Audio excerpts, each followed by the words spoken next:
Everyone, welcome to Hack Studios. RT Bear here. We are going to do a 2-hour show, and it's called Pontificators. Possibly the longest CG running show of all time. I believe we're going into our 4th year. We might be 3.5 years into this, and there's a bunch of videos, past videos, so you guys can go check some of that stuff out. If you're new to the Pontificators, you can educate yourself. It's been an interesting week. It seems like I wake up Monday and then it's already Wednesday. So I don't know if that's an old people thing or just a freelance comic book artist thing. But time moves very, very quick, but it's good. We're here now.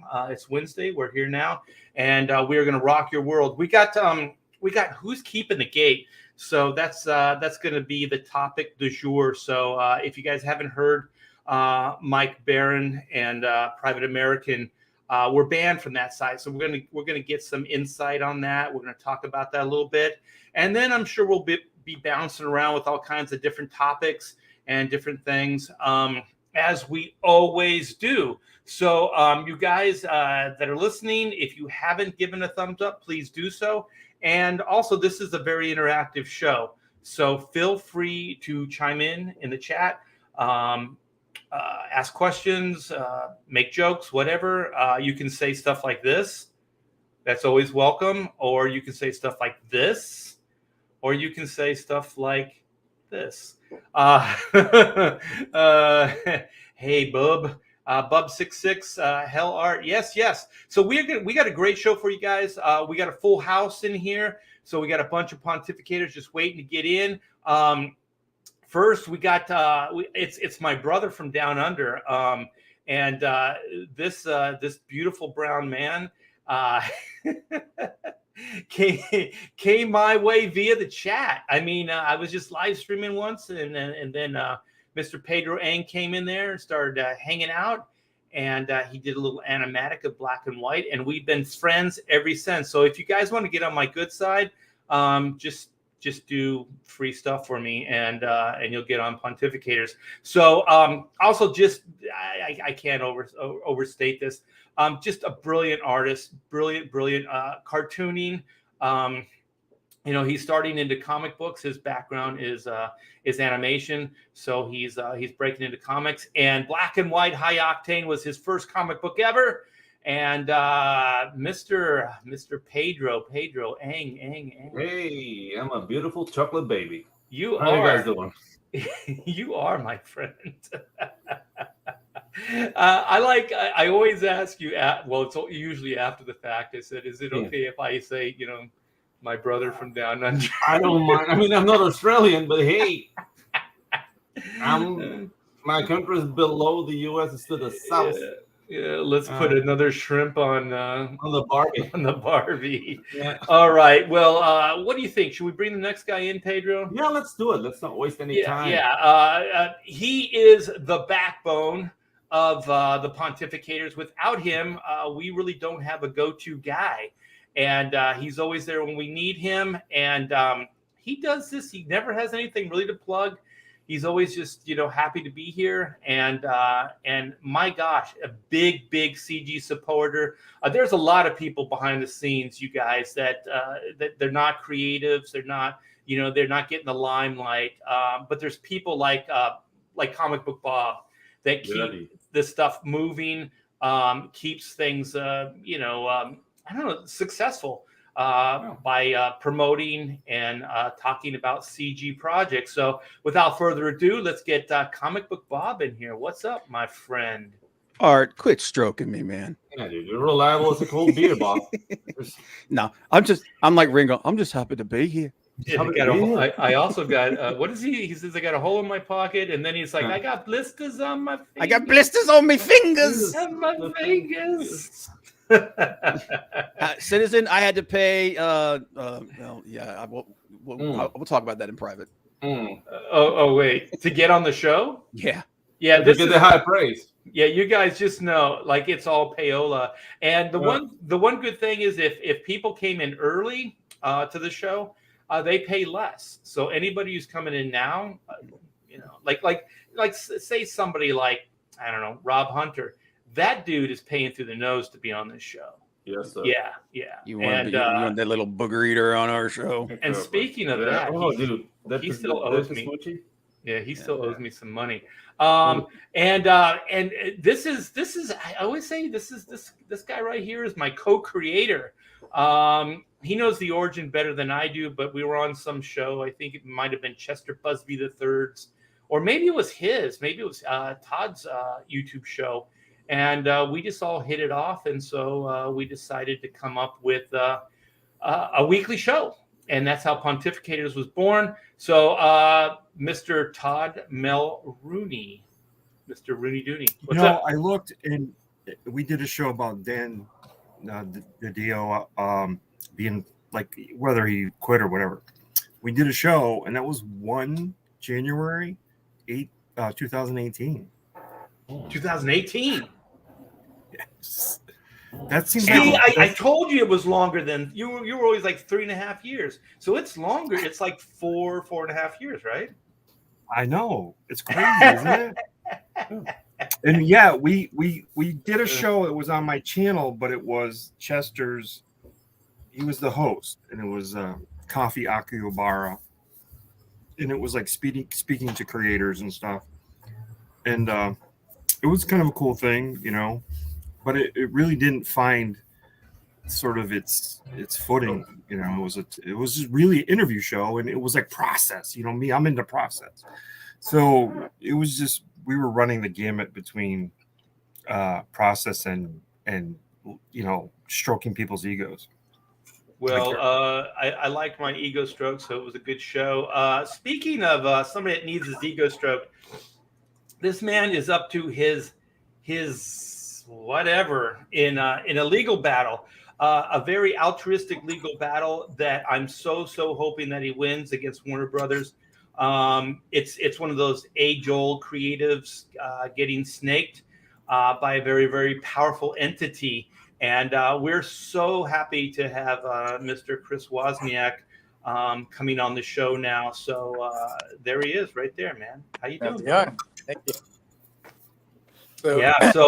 So let me introduce everybody, and then I want to come back to the question, like, where are you at with your lawsuit? Because I'm sure people like to kind of keep update on that. So oh, there he is. Okay. We do have a full house here. Okay, so he's not. He's the guy who still owes me money. He is working at a strip show. He's in his management office right now. I kid. The stripper pole's over in the corner. That's how Rob really makes his money. He just moonlights as a comic book artist, but he's here to F some shit up. So Mr. Rob Hunter, how are you? You gonna F some shit up? I gotta fuck some shit up. Big time. Not F. Whoa. It's been over 10 seconds, so I'm gonna use the F. Or shouldn't I? Should I not use the F word? Sparingly. Oh, wait a minute, dude. You got some kind of demonic voice. Yeah, dude. Like, speak. Are you Satan? Oh, do I? Is it all messed up? Do I? All right, hold on. All right. Yeah, you sound Your mother's in hell with us, curse. Sound like shitty pain, though. Say something backwards, Rob. My voice changer automatically kicks on, and I forget about that. Well, there's your voice right there. I kind of like the satanic voice. So it's cool. It's just deeper. Like that's the voice I'm going to use on my show if people can actually understand what I'm saying. So I'll have to do like a 10-minute. Yeah. Well, people don't realize too that Rob is multitasking right now. So he also moonlights as an exorcist. So so he's a master of many. The power of rice compels you. Oh wait, wrong. He's a vessel for demons. The power of rice. Rice. Power of rice. Sorry. The power of rice. Comic book Bob is the backbone of the show. I'm the rage. You're the what? You're the taint. Rage. Rage of the show. Goddamn motherfucker. Making me insane. In the membrane of this industry. I want to see you just start throwing shit down, like behind you, just throw things off the shelf and just go in a rage. Why would I mess my own stuff up? Exactly. That's counterproductive. Well, I don't I would've know. messed It would up. be I'll good go for down the ratings. street. Well, I'll there's go down the that. street. We'll get a Yeah. GoPro. And just, I know Todd would enjoy the hell out of it. He'd love watching it. Yeah. Mm. And so we got one more. We got one more. Last but not least, this man is perhaps he's not the sexiest guy in comics, but he draws the sexiest comics. Although some people probably find him sexy, Mr. Pirate Queen himself, Clint Helinski. What's up, brother? Look It's who a decided lower to and show lower up for number. work. It's a lower and lower number every day that people that find me sexy. It's just a smaller pool of people. As long as they find you, Clint. Old Hey. ladies at Walmart that like need help. They're all over me. It's like Yeah. Gene Simmons said, man, Trolling. I'll go after 99 of them. I'll go after Yeah, 100 dude. of them. 99 might say no, but one's going to say yes. I was gonna say yes, indeed. Like crumbly hips is not the worst thing, you know. But the thing is, Clint, Oh. if you go into Walmart, you're going to get what you get, man. Mm-hmm.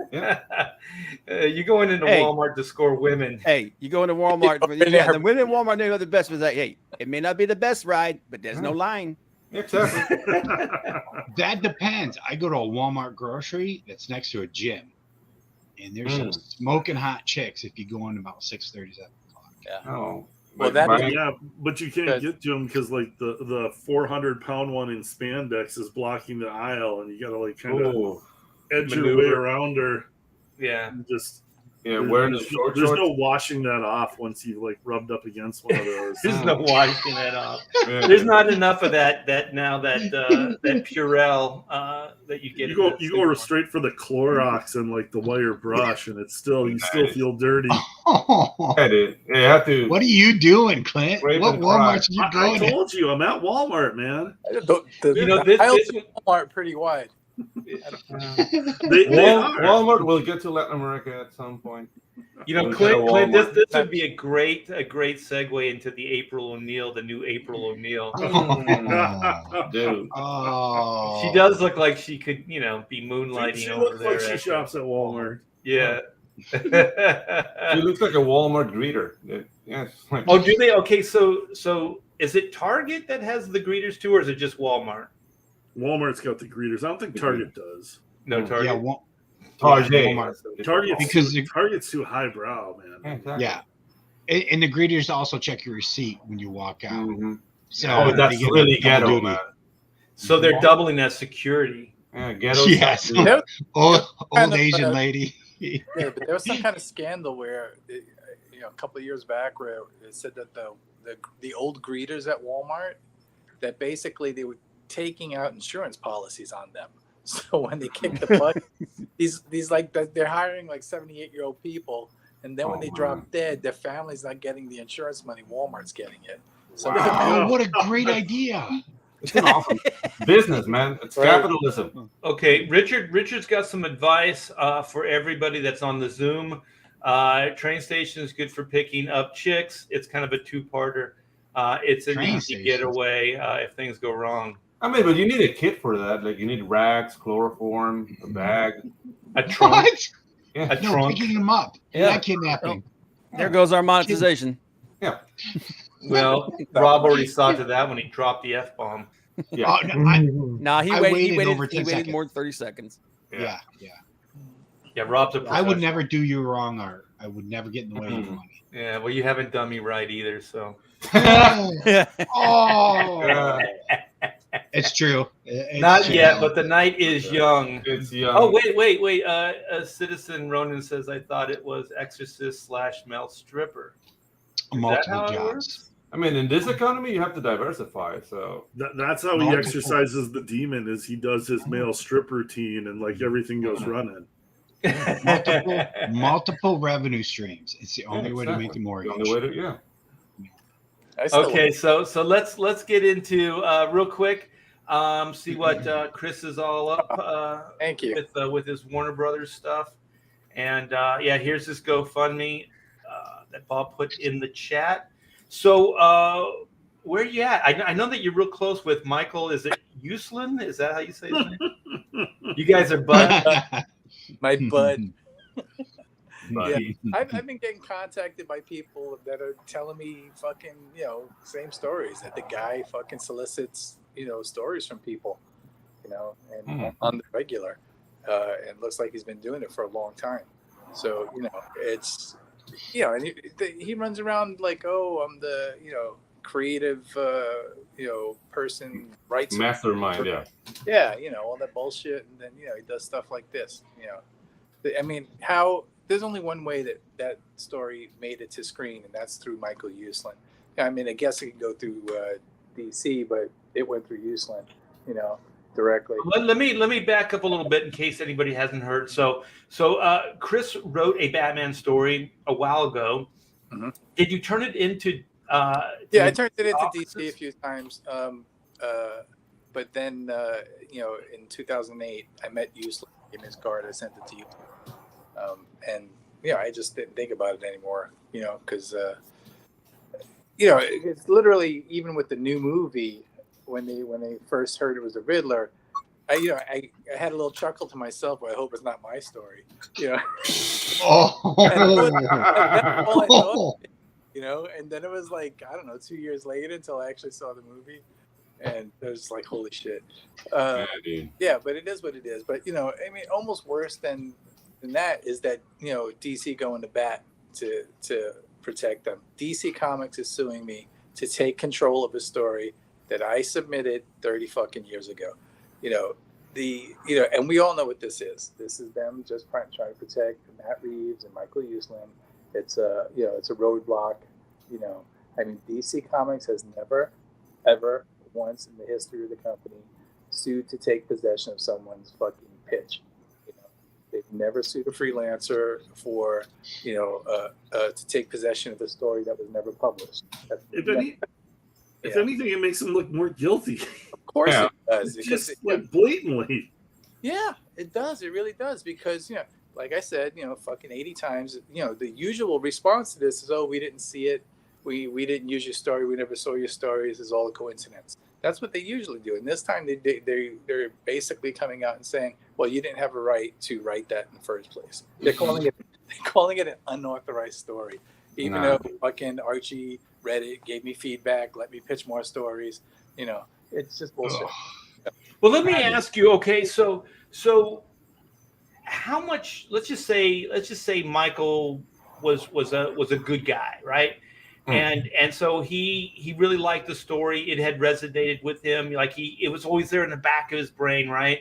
And so how much would it have taken if he just would have went to you, Chris, and said, here's X amount of dollars. I would like to buy this idea. I'm not sure how it's going to, manifest in the story, but maybe we can negotiate points on the back end. Depends on how much we use. Yeah, I mean, I've got a number in my head for that that I'm not going to say out loud, but we are past that point. They did use it, and the movie made, I think it's almost 800 million now. It's very close to 800 million. So it's a certified, successful film, by quite a bit. And but that conversation's over. He fucked that. Like he burned that bridge. And Chris, I got a question for you too. Like, what is Uslan's official position? He's now executive producer of essentially all the Batman movies. It's the same as it's always been. Yeah, he's been there from the very beginning with the Tim Burton films. Yeah, he's a very, very lucky guy like that. What's his Peters? What is that other producer guy? For Superman, what was it? Streisand's hairdresser. Yeah. John Peters. Yeah. Just lucky people. But the only reason I brought it up, Chris, is because I always wonder, it's not that hard to do the right thing. Most people that work in comics are very, very humble. And if he came to you, you would probably be so flattered. Before all this happened, this was before any damage was done. And you'd probably go, let's talk. Dude, I opened the door after the fact to say, settle up and this will be okay. Wow. I just want, what's fair and what you owe me and what the other right got. And that was after I, really under the impression I was fucked. And now after doing a lot more research, I know I've been fucked. But Yeah.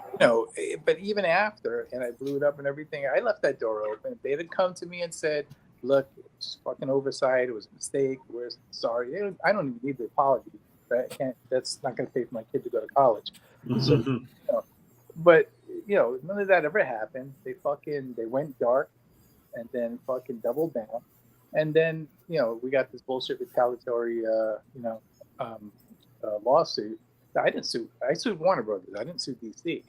They put DC up suing me. So do you think they did that also as just a barrier Yeah. between them as a film entity and this lesser entity? So if you did sue, you'd be more or less suing the publishing versus the movie, the theatrical. Well, yeah, and their thinking is if they could take away the rights to my story on the premise that I didn't have permission to write it, and it's all bullshit. First of all, even if I didn't have permission to write it, they can't take it. That's just fucking nonsense. Yeah, exactly. But that's what they're doing. That's the argument. And again, this is all they're trying to just do work creation to cost me money and legal fees and everything. We all know the game they play. It's bullshit. Yeah. It's a long ball game. Yeah, It's called attrition. Yeah, big War of attrition. Yep. Just fucking they try to drain your resources and everything. And it's just fucking scumbag moves all around here. And you guys know for months we've been talking. I've been still saying what's wrong with DC and how you could fix it, and WB movies. I'm fucking over all that shit now. Fuck DC and boycott Warner. I won't buy another one. So I'm done. So Right. After Silvestri Batman, I should show up. Let me ask you. I mean, I don't really. This stuff is. I don't know. Maybe I'm just too decent because I have a hard time thinking like these people. Maybe that's a good thing. But why do you think that dude's got money? Like He's that got dude, crazy money. He's got so much money. He's got so much prestige. He's got creative opportunities. He can make shit happen in Hollywood, right? Like, why would you fucking even do this, right? This is like spitting on a homeless person, I mean, is it all ego? Boy, I don't know. I want to fucking just dig a deeper fucking pit. Yeah. Let's just say it's not. Let's just say it's not Michael. Let's just make up. Like just because the people like. Well, he had theoretically. Yeah. Nickname over at CrossGen. Yeah. There's no way to fucking say it without you knowing who it is. Well, if you're not comfortable with answering it, it's just it's rumored as told to me.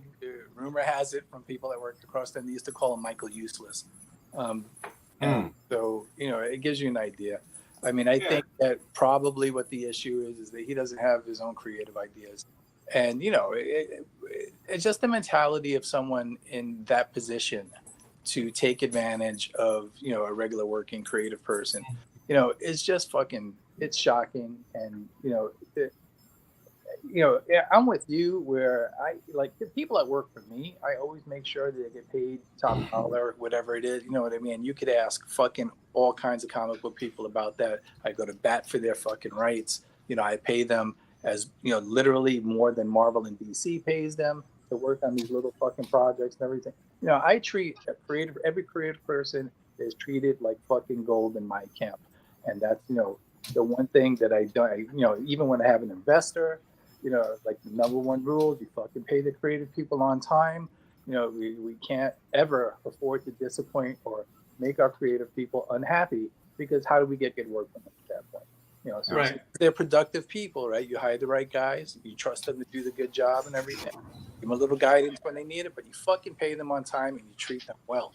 And so, and Uslan, who came out of DC and all this shit and everything, how he does this is fucking beyond me. It's such a low, it's just a fucking low life thing to do, man. It's just right. I mean, it must be his MO, and that's how he got to a place of power. But it's all based on it's dishonest. But he's also trying to mask himself as a creative entity. Mm-hmm. This guy that has these ideas. But in reality, you know, he just kind of got these feelers out and finds these things, and then just claims them as his own. Yeah, and then pitches them. They did the article in Bleeding Cool, with, you know, because Chuck did a video about it, and essentially, you know, he doesn't name him directly, but the inference is, you know, pretty strong that it was him, and I won't say whether or not I know it's him.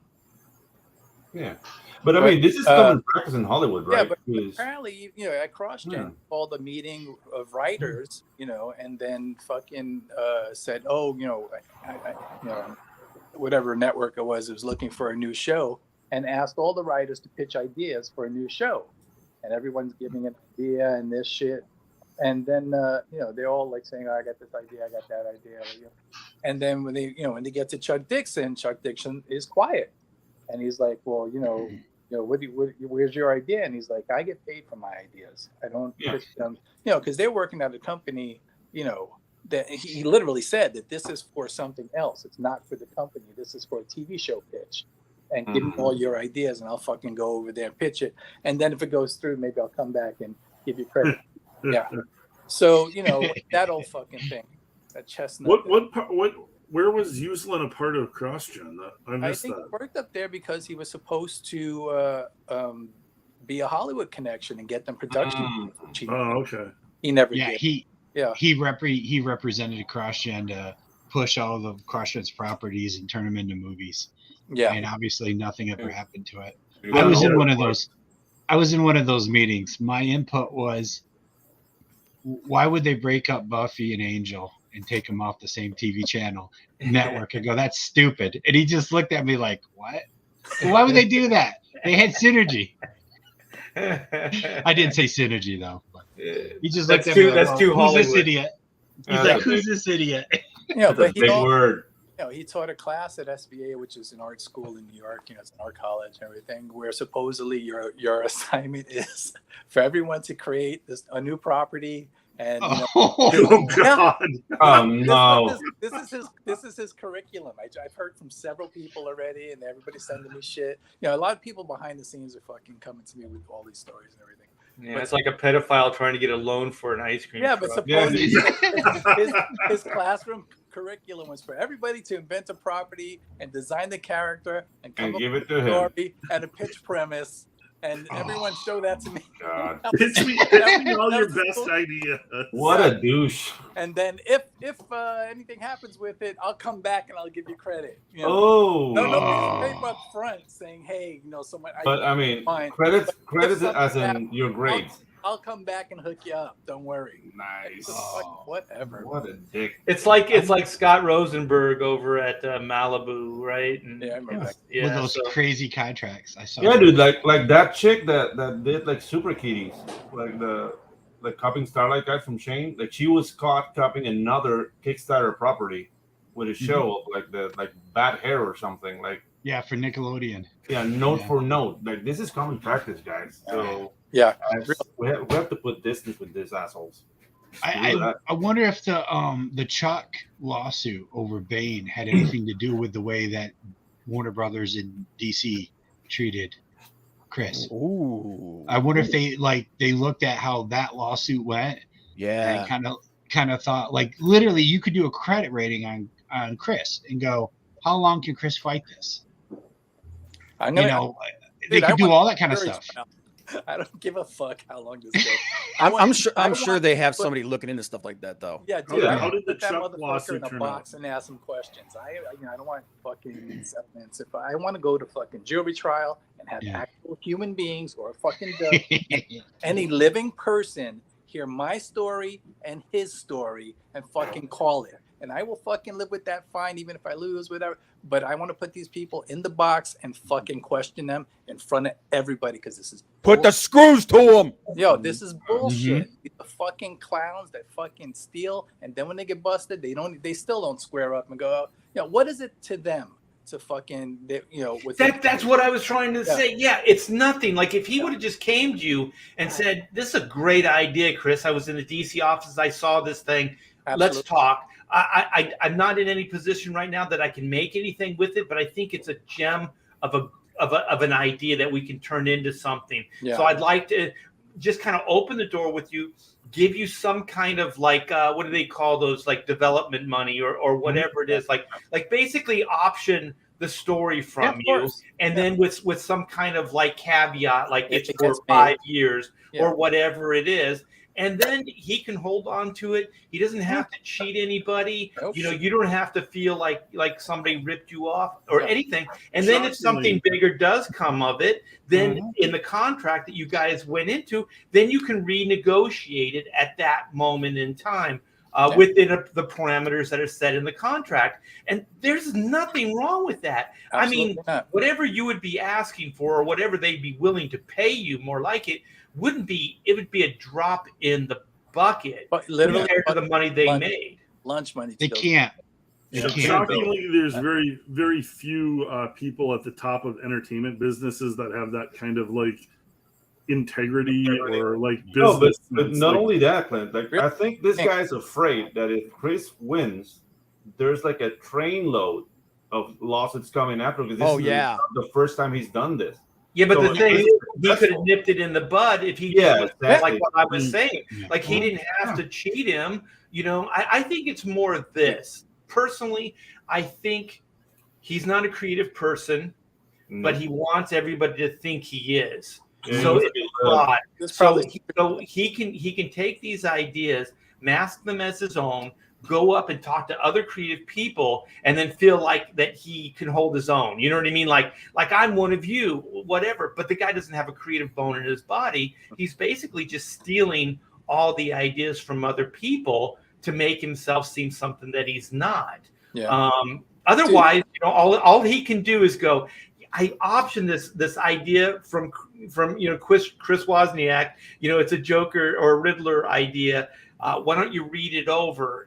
It just doesn't. The story doesn't sound as cool as like I had this idea, you know, this Riddler story, and it just came to me, and you know, all that kind of crap. 3 months after I sent him that story, Warner Brothers is announcing the third Christopher Nolan movie is, you know, it's obvious. They literally said it's obviously going to be the Riddler, and we want DiCaprio for the part. And so, you know, and this is just literally a few months after I gave it to them. They're announcing a fucking Riddler thing, you know, rumored to be a serial killer thing, all this shit, you know.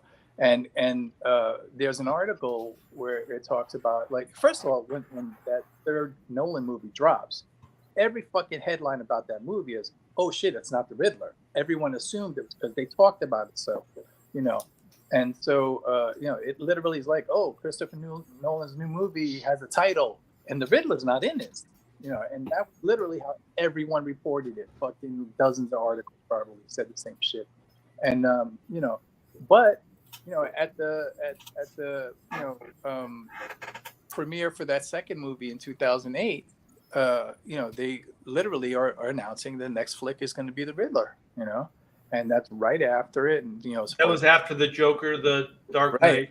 Right. Yeah. And Nolan, you know, bounced the idea because Nolan just doesn't like the Riddler, and he wanted a physical villain to fight with Batman. He said, "I just did like you know, an intellectual type villain. I want to do a physical villain," you know, and you know, and so right from there, you know, they were talking about Johnny. So essentially, what it looks like is he took my story, crossed my name off, and then fucking was using it to try to get, you know, Leonardo DiCaprio and fucking Johnny Depp. David Tennant was fucking up for it, you know. And yeah, so, if you think about this too, it's a really inexpensive way for him to do development stuff, right? He doesn't have to hire a screenplay writer, doesn't have to hire any of that. He's got your breakdown, so he could actually shop actors based on just zero equity invested, like zero, you know, effort on his part, and then he can shop it around to get different actors and different people interested in either the movie or the part. Wow, man, this is God. Here's a question just from ignorance about like executive producers and how it works in like the business. So like the big thing is David Zaslav is taking over Warner Brothers. This guy is an executive producer on the Batman movies. So, like, is he an employee of Warner Brothers? Is he an employee of DC Movies? And, like, how does Zaslav Well, So basically, Uslan is independent. He's an independent. yeah. How would he Uslan get is him an out of the independent. Batman movies? I'm sorry. As Go I ahead. understand it, that Uslan acquired the film rights essentially on his own. He may have had a partner or something that didn't stay in it. Wasn't it that John Peters? Because that guy was attached to the Batman stuff early on. Well, I know a John Peters that was also up there, but I don't think it's the same John Peters that we're talking about. But for all intents and purposes, Uslan has the Batman film rights. And so basically, separate from Warner Brothers or DC, he's right, got those rights. Right. He got them, and he hung on to them. So all the movies they have to negotiate through him, and so and basically, and it's kind of like how Sony got Spider-Man away from Disney and Marvel. So it's like okay. So that's what I wasn't clear on. Right. So he's got the Batman film rights, but just going back a second to what we were talking about a minute ago. There was an article after that third Nolan movie drops, and it's not the Riddler. And there's an article saying, "Wow, they were talking so much about the Riddler, and Nolan wouldn't do it. They were so hot to do the Riddler. When the next director comes along, is Warner Brothers going to push them into doing a Riddler project? And lo and behold, the fucking next solo Batman movie is a Riddler project, and it's my fucking story. So soup to nuts, A to Z, everything fucking fits, across the board. That's why I'm saying I want to fucking see. I want a jury. I want to tell the story in front of people and hear them go, "Oh, it's a coincidence." Fuck you, it's a coincidence. That's the end of that shit.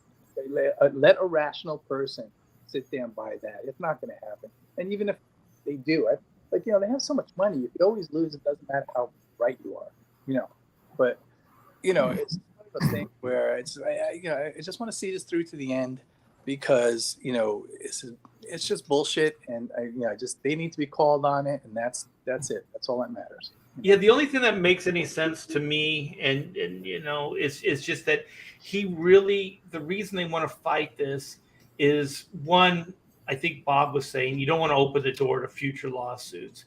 And two, I think Michael Uslan really wants to make it seem like he's an idea guy, right? Like, I got these ideas. I'm a creative person. The foot already, essentially, I think I've got like 93% support on, in them, from the general public. And for inside the industry, it looks like that number would be higher. So, I think it is what it is that, we've seen behind the curtain. And we know what's going on, despite how the lawsuit goes. If I lose, I think we all know the truth anyway. So whatever. But it's just going to be one of those things where it's big fish trying to eat the little fish, and and they might do it, but fuck it, they're going to get some fucking indigestion. That's for sure. Yeah, poison shrimp, like Singapore. Be the poison shrimp. Yeah. Well, you know what? This stuff doesn't amaze me because I remember Stan Lee. Like, I think it was the first Spider-Man. He had in his contract he was to make X amount of money, and so that thing became a juggernaut. And Marvel tried to weasel him out of like contracted things that were agreed upon. They tried to weasel him out of, and it's like really, like there's not enough to go around, Right? Yeah, that's the thing I don't understand. You wouldn't have Spider-Man if it wasn't for this guy. Like, there's no gratitude, there's no nothing. It's like you wouldn't have this Riddler story if it wasn't for Chris Wozniak.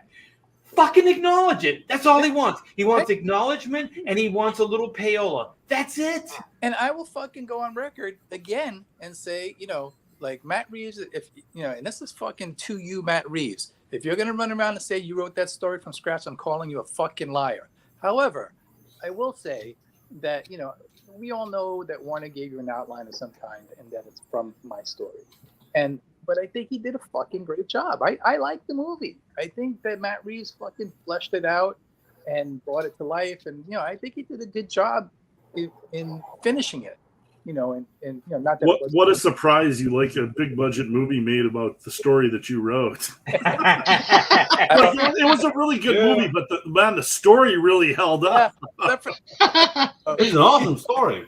That don't hurt yourself, pat yourself on the back, Chris. The Riddler concept is genius. Hey, don't worry, Chris. We'll pat you on the back. freelancer laws are so vague, and they've already mentioned that they're unconstitutional. So every company is always going to fight in court or lawsuits because of it. The only way they can do is make people employees, and they don't want to make people employees because then they actually have to pay us better, and they would have to pay. Mm-hmm. Yeah. So instead, they'll like, hey, if Chris wants $400,000 for his script, but we've got a lawyer who says we can spend $400,000 and he won't be able, they'd rather spend $400,000 fighting it. And that's what Chuck's lawyer told him. Chuck's lawyer said, instead of giving Chuck and Graham their due, Warner Brothers would rather spend that money. They don't want to set a precedent. And No. isn't it sad that if you put a camera in every freelancer's room, and then that's how you tabulated his hours spent on doing the work for you, and you gave him whatever the state he's in's Minimum wage rate of pay, they'd make more money doing that than they do now. Yeah, that is so crazy. But the mentality of the fucking you are our peons, and we fucking owe you Well, nothing. here's the thing. For Chuck Dixon, we're not going to give Chuck Dixon Batman credit? What the fuck? What did he write that? Years and like another 8 years on and off or something. I don't know how long his fucking run was. It was ridiculous. I'll tell you, Chuck, Yeah. and Chuck probably wrote more Batman stories than anybody in history. Yeah. Thing In is- fact, when he did that, when he filed a lawsuit, they started killing off all of his characters he had created at DC to make sure that he would never get any other royalties. How fucking petty. How petty. Yeah. Oh. I just want to say this, like this goes out to Michael Uslan, okay? Dude, all those creative people, like if you are trying to pawn this stuff off as your idea, I guarantee you these creative people you're talking to, these Matt Reeves, these people, Tim Burton, all these guys, they know you're full of shit. Yeah. Like you're not fooling anybody. Like Yeah. we've all had these discussions where somebody that clearly didn't know what they were talking about is talking with some kind of authority to you, and you can't call them on it because they got power over you. So all you can do is nod and listen, and all it does is stroke their ego. They think, it's like telling a lie and not calling somebody on the lie. Yeah. Those people get arrogant because they start thinking like, oh, I can just lie all the time because, people are stupid. But it's not really that people are stupid. They understand. It's just that you have power over them and they're not going to say anything. That's true. a big difference. You're right, Art. It's a different industry, but the same mentality goes. Vince McMahon's son was once asked what piece of advice his dad gave him, and he told him the best piece of advice my dad gave me was never let your talent know how important they are. Oh, yeah. Never let them know how vital they are to your business, or else you will not be able to control them. And that's exactly what's happening here. Oh, yeah. Well, it's the Marvel thing, in the 90s, before Image. What gave birth to Image was that Marvel was unwilling to deal with us, in any kind of more fair way. Like they just did not want to acknowledge that the creative people had anything to do with those sales numbers. Yeah. They were all like, it's the character. And then when you think years later, when Marvel gets together with Disney, and then you realize that's Disney's philosophy too. That's why they go hand in hand. It's the IP, it's the characters. It's Disney. It's not the individual. And I kind of understand that from a business standpoint, but at the same time, it just isn't right, like in the simplest way, it's just not right. There's and a happy middle ground you can use, right. and they choose not to. No, they don't. Right. Like you can pay talent a reasonable price and promote them, and then still maintain your characters and your IPs with the best talent, and pay a reasonable price. But they've kind of decided. I mean, the big two have moved away from that entirely now. Yeah. It's like they don't. I mean, they cut rates across the board. There's a handful of people that are getting decent rates now. I don't know how people, unless I literally don't know how people are working for the big two right now with the way the rates are right now. No, of course, the average guy can't fucking live on what they're paying. It's their like, spouse. It's usually like if you talk to people, it's the spouse. Like it's the wife or the husband that's making the money, and they're doing it almost as a hobby. Like I said, I know fucking guys that have moved back in with their parents. Dude. That and that's like sanity, you know. And it's just, you know, it's the same shit, and you know, they fuck people over. And Marvel and DC have been the same way for quite some time. With, you know, yeah, there's a couple of guys that get paid, but that's the fucking carrot they dangle in front of everybody. Yeah. You know, they have two guys that can, you know, will actually give them returns on the big paychecks that they give them. So those guys are okay. And then they tell everyone else, oh, if you do more work and do better work, we'll get that too. But they just fucking use you until they burn you out, and then they kick you out the fucking door. You know, and that's just how it is, man. That's, you know, it's you know, and it's, listen, business is business, right? Yeah. You know how to conduct business, and you know, obviously you gotta, you know, but you know, to just fucking have your business model be I'm gonna fuck creative people, you know, is just fucking not right, man. Because you know, you're talking about guys that are, you know, creative people, are not business savvy. They love the characters, they love Superman, and they just once want to draw Superman. But if you do work in this other book for 30 years, we'll let you draw Superman annual or some shit. You know what I mean? The first sentence in your business plan shouldn't be, I'm going to fuck over every creative person I hire. Yeah, dude. I remember this, this was in the 90s, and I was working on the X books and had this conversation with Jim Lee, and I was like, Jim, you know, we should go to Marvel. We should up our page rate. And I was smart enough to know, like, if I can get Jim involved, you know, that they'll listen and stuff like that. And so, you know, we had a conversation, and he's just like, why would we do that? I said, because we could increase our page rate. And he said, it's the royalties I'm working for. Yeah. He said, I don't really care about the page rate. And I said, yeah, but when the royalties are gone, all you have is the page rate. And so if you think about what could have been done, see, they're only going to listen to you when you have power over them, right? When you have something they want, is the only time they're going to listen to you. Right. So I thought, we have some power, we have some clout. What we could do is not only negotiate for us, because then that page rate would follow us regardless of, like, we all knew it was a boom. We knew that those sales weren't going to last forever, right? So when that's done, then there's this other thing.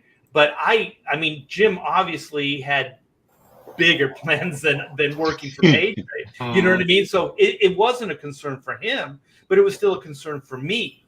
You know what I mean? Because my brain wasn't there. I wasn't going to create an empire, you know, a publishing empire or any of that other stuff, you know, but he had clearly started having those ideas at the time. But just think, if that would have happened, then possibly when Marvel or DC say you're already at the top rate, well, the top rate is now higher than it used to be. So not that I'm an altruistic guy and I'm thinking about the next guy in line, but the next guy usually is somebody like we were at some point. So if you can increase that page rate, that you know, per page rate, then all of a sudden things could possibly change.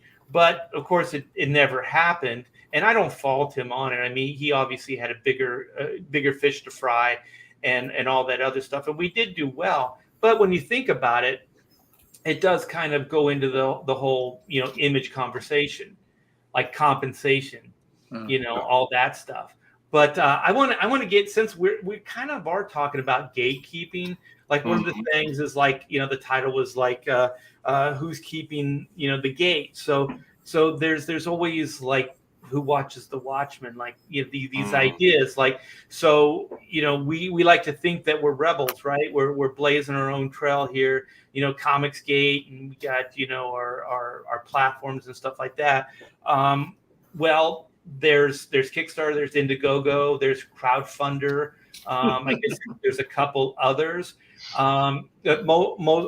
Recently, Chris Brawley and Michael Barron had the Private American, and they had it on Crowdfunder, and they got gate kept.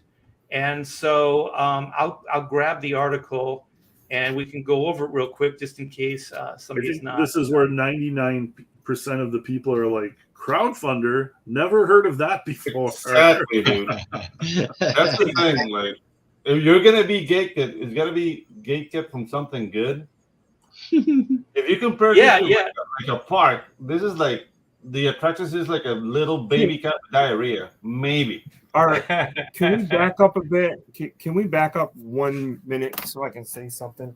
Because this is absolutely like ridiculous. As far as there was a president who was voted into power as the president, and a lot of people didn't like him, including me. I didn't put any of my votes on him, but I was born and raised a Republican, and I have very Republican values as far as like government and creating more and more governments of it. So I am a Republican, but I didn't put any of my votes on that person that nobody likes. But for the world to go this crazy and be this divided because one guy had 4 years in power is absolutely crazy, because that's why we're being gatekept. It's if you go down to this essence of it, the essence of it is we're going to gatekeep Republicans. This world, this country is a better place because there's a two-party system. If you had a one-party system, no matter what side it would be absolutely chaos, because it would just make rules. Look, nobody becomes a governor or a senator or any of those jobs only to line their pockets. They don't do it for altruism. It's not about altruism. I don't become a politician for altruism.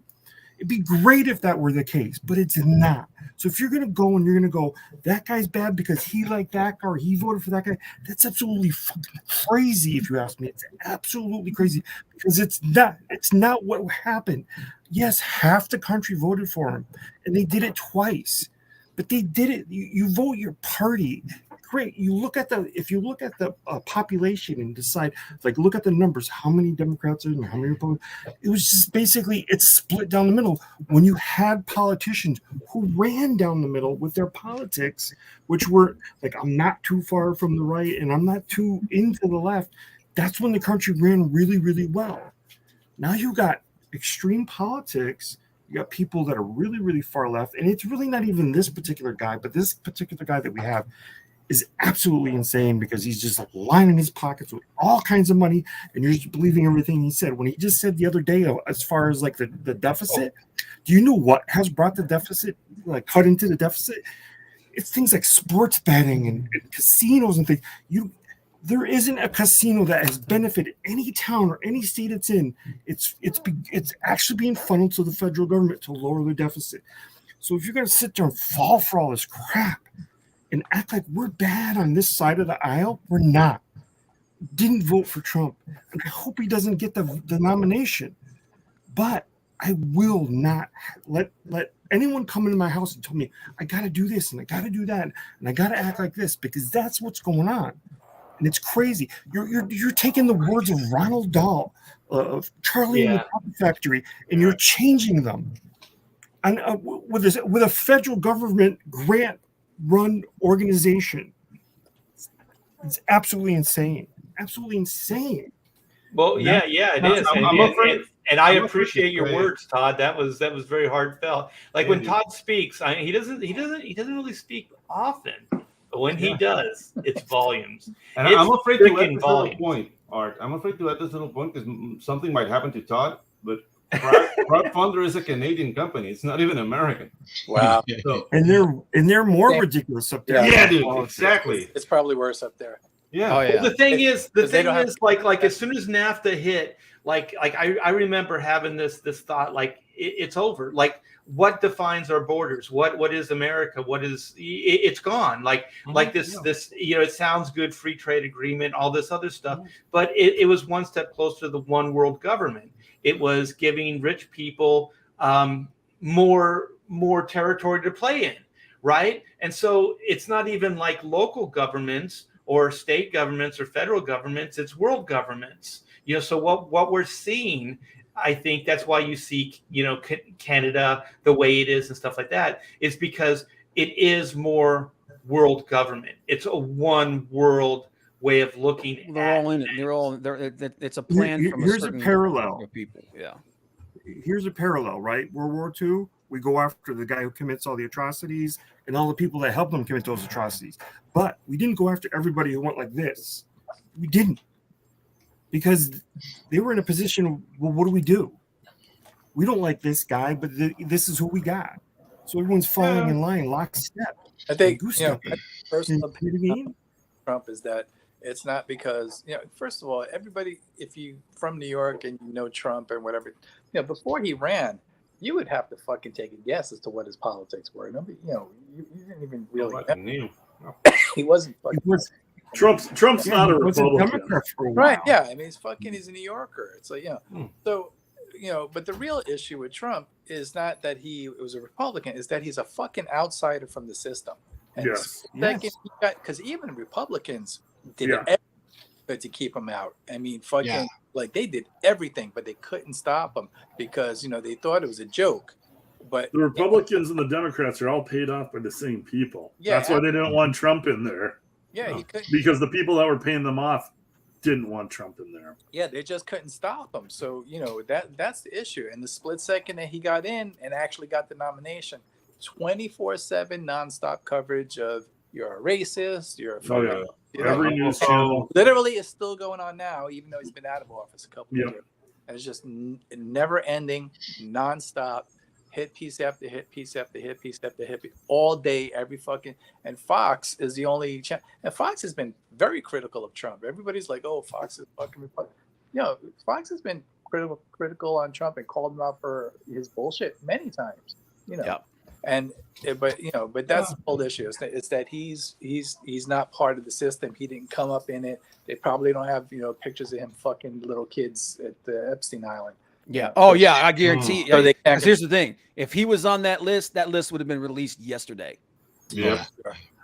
Jimmy Kimmel must be at the top of that list because he's out trumpeting everything. Jimmy Kimmel, talking about a dude that's a freaking disappointment. What a scumbag! And a major hypocrite. He's the blackface. That man show he did with Adam Cole. What a ball sucker, man! That dude is a pig. And there's pictures of him doing something bad somewhere, and they don't even need pictures. Yeah. They have it on that show. They have a video. They have it on video. Yeah. But no, there's got to be worse than that because there's one where there's this woman in New York and she's looking through those you put the quarter and you can see the Ellis Island or whatever it is, and so she's doing that, and so Adam's on the side and Jimmy Kimmel's behind her and he's like acting like he's doing her, and he's like acting like he's licking her, and how is he not cancelable? He's doing all these foul how gestures. Are they not going after? Because he fell on his sword for them. He's playing the party line as long as he fell on it. He's like, oh, I'm sorry, I'm a toxic white male, cut my balls off. And you know what? To some extent, that's what they wanted Comicsgate to do. I'm going to try to tie this back into Comicsgate and this crowdfund thing. But that's on some level, most of us decided that we weren't going to fall on the sword, as Bob said, and that we were going to stand up and just all we want to do is comic books. We don't want, but we just don't want to be told what we can do or have an agenda thrown into the book, unless it's an agenda we want to do, but we don't want to be dictated on high. And at the very least, we don't want to be destroyed if we choose not to. That's the biggest difference between now and then, in the past, was that now they will destroy you. They'll cancel you. They'll try. Well, they'll try, but I mean, for a lot of people, they have. And could you imagine if what is her name? The Harry Potter. J.K. Rowling. If she was just like a middle success, right? Like those Harry Potter novels were just like, they're doing okay. She's paying the bills, right? They would have destroyed her. She would not have been able to make the stand that she has, or because she's got FU money, and so that's gotta be awesome. Oh God, that's what I work towards. That's all I work towards is just so I can have enough money that I can do. I'm guessing the Dilbert guy has FU money too, because he's like, fuck, I'm just gonna say whatever the hell I want. Yeah, dude, but the thing is, he's not even fighting it. He didn't even fight it. It's like, you're canceled. It's like, okay, whatever. Yeah. I got more money than I'll ever know what to do. I'm gonna get a new girlfriend. That's all he's doing now. Art, that reminds me of one thing. Sometime I want to ask. Graham Nolan, he worked syndicated comics. I think was it Rex Morgan he left Batman for? He was doing maybe, but he was doing the Phantom as well. Okay, I always want to find out about that because growing up, when you tell somebody, "Oh, I draw comics," they think the Sunday funnies. I've always been curious about syndicated comics in the newspapers. Well, just know he's already said like it as far as just jumping through hoops and difficulty. He said newspapers are far worse. Oh, I got to imagine. But I would love to hear any story if we could ever get them on for the Pontificators sometime. Yeah, we'll get them on. I think it would be really cool to hear like the behind the scenes stuff of syndicated cartoons and comics. Just an idea for the future. It just reminded me that's the only reason I brought it up. Didn't mean to sidetrack us. But I mean, I think like what Todd was going, the direction he was going into. And just gatekeeping, it's all kind of connected, where there's a central source, they have power, or they think they have power, and then they hold it over individuals. And so the backstory real quick. Well, let me get the article again. I just had to focus on Todd because he was kicking ass. He was kicking ass and taking names. Okay, here we go. So can you guys see this now? Yeah. So this was the Bleeding Fool article, and so this is basically Chris Brawley and Mike Barron had this book called Private American. It was on Crowdfunder, and Crowdfunder is kind of a lesser crowdfunding platform. A newcomer, basically. Yeah, a newcomer, but you never know. Like when we started working with Indiegogo, they weren't as big as they are now. So, sometimes you can support these guys and then they'll support you and you can kind of grow together.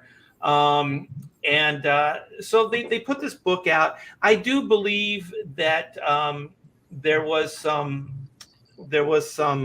I think somebody ratted them out. I think they went to this. It was a journalist called Star Mignon. The name just says everything, and she put like Mike Barron puts another racist AF comic book. I think it was called the article. That's what started it all. Okay, so she did go to Crowdfunder. I think it's David is the guy running Crowdfunder. I don't know his last name. Yeah, but it says Shannon, the Crowdfunder staff, repeatedly ignored immediate requests for appeal, and it's worth nothing. That this was Crowdfunder's what is TOS code of ethics? Terms of service. Terms of service. Thanks. At the time, so what they did is, I guess this woman put some pressure on the Crowdfunder executives, and they pulled Private American. They pulled that down from their platform.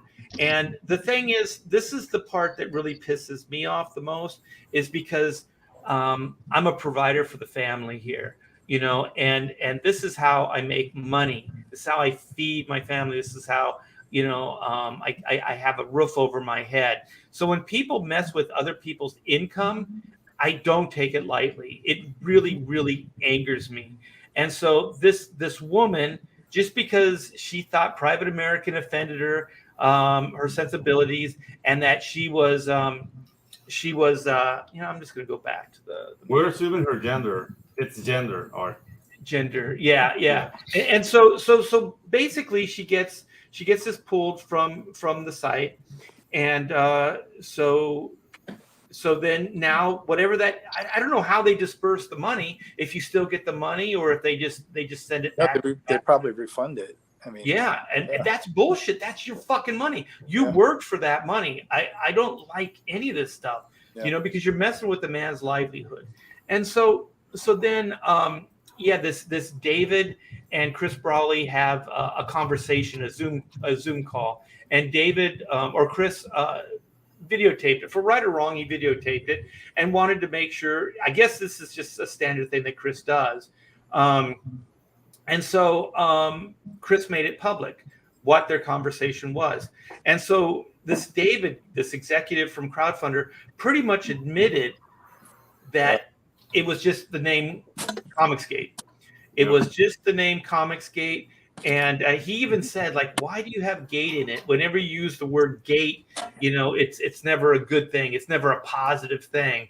And so, this guy is basically, because of Mike's affiliation, Chris's affiliation with Comicsgate, he gets deplatformed, right? Automatically. Not based on is the book doing well? Is Mike Barron an icon in the comics, industry? Is he a good guy? No merit. It's not based on any merit. It's just based on his association with Comicsgate. He didn't really commit any crime. He didn't do anything. He didn't really violate any of the real terms of services. Just this one person took offense that blue-haired trans weirdo. Is aligned with Comicsgate. And this is why this shit scares me. I don't like it. And I think Pedro in the green room said, a crowdfunder needs Comicsgate more than the reverse. And I do agree. But the thing is, there is still a part of me that wants to play nice. You know what I mean? I still want avenues that I can market and sell, my IP. And so go ahead. It's why I won't tell everybody what I'm actually working on, because I don't want them to go to the companies that I'm working for and say, "Hey, did you know this guy is from this guy is that?" I don't. My politics are not outwardly. They don't. It's what affects me daily that I talk about, and it's not politics. So don't reduce me to I'm a Republican. And then go after my job. And also, like when they reduce you to a Republican, that's assuming that a Republican is just Satan, right? Yeah. By their definition, it's like they could just say that you're a Republican and automatically you're a horrible person in their eyes. Yeah. But it has no truth. There's no basis in any reality or fact. I identify as a Comicsgater. So does that make me a Republican? I can't even vote in the U.S. Like, this argument makes no sense. No, good thing too. You should be reduced to what it is you want to give up. Like, dude. What you're giving the world. Pedro, you'd be surprised. You probably could vote here. It's a long walk, Chris. I don't want to walk that much, man. Get pretty fucking lax with the. I'm pretty sure you can vote in New York. It's the you know what? New York will even house you. They'll house you and put you up in nice hotels. I don't even know why you haven't moved up here yet. They got nice apartments for you in New York that bus you up there. I gotta bring you guys down here. They'll let you vote 20 paradise. What's that, Chris? I said they'll let you vote 20 or 30 times. Yeah, probably. But no, dude, it's just, I find it ridiculous that this is so reductive. And it would be nice if we were able to play that nice, but we can't. I equate this to a freaking cartel war. They're ruthless. We have to be ruthless. Our community means something. When a Comicsgate book comes out, the troops rally and the book gets funded. That's a power we have on this side. So we have to value ourselves on that regard. And it's more money directly to the creators. Yeah, exactly. You know what I mean? It's where you really should be, right? Yeah. You really want to take power away from those companies that for whatever better or worse they're giving you product you like or dislike, doesn't really matter. But you really like the creators there. It's nothing against them.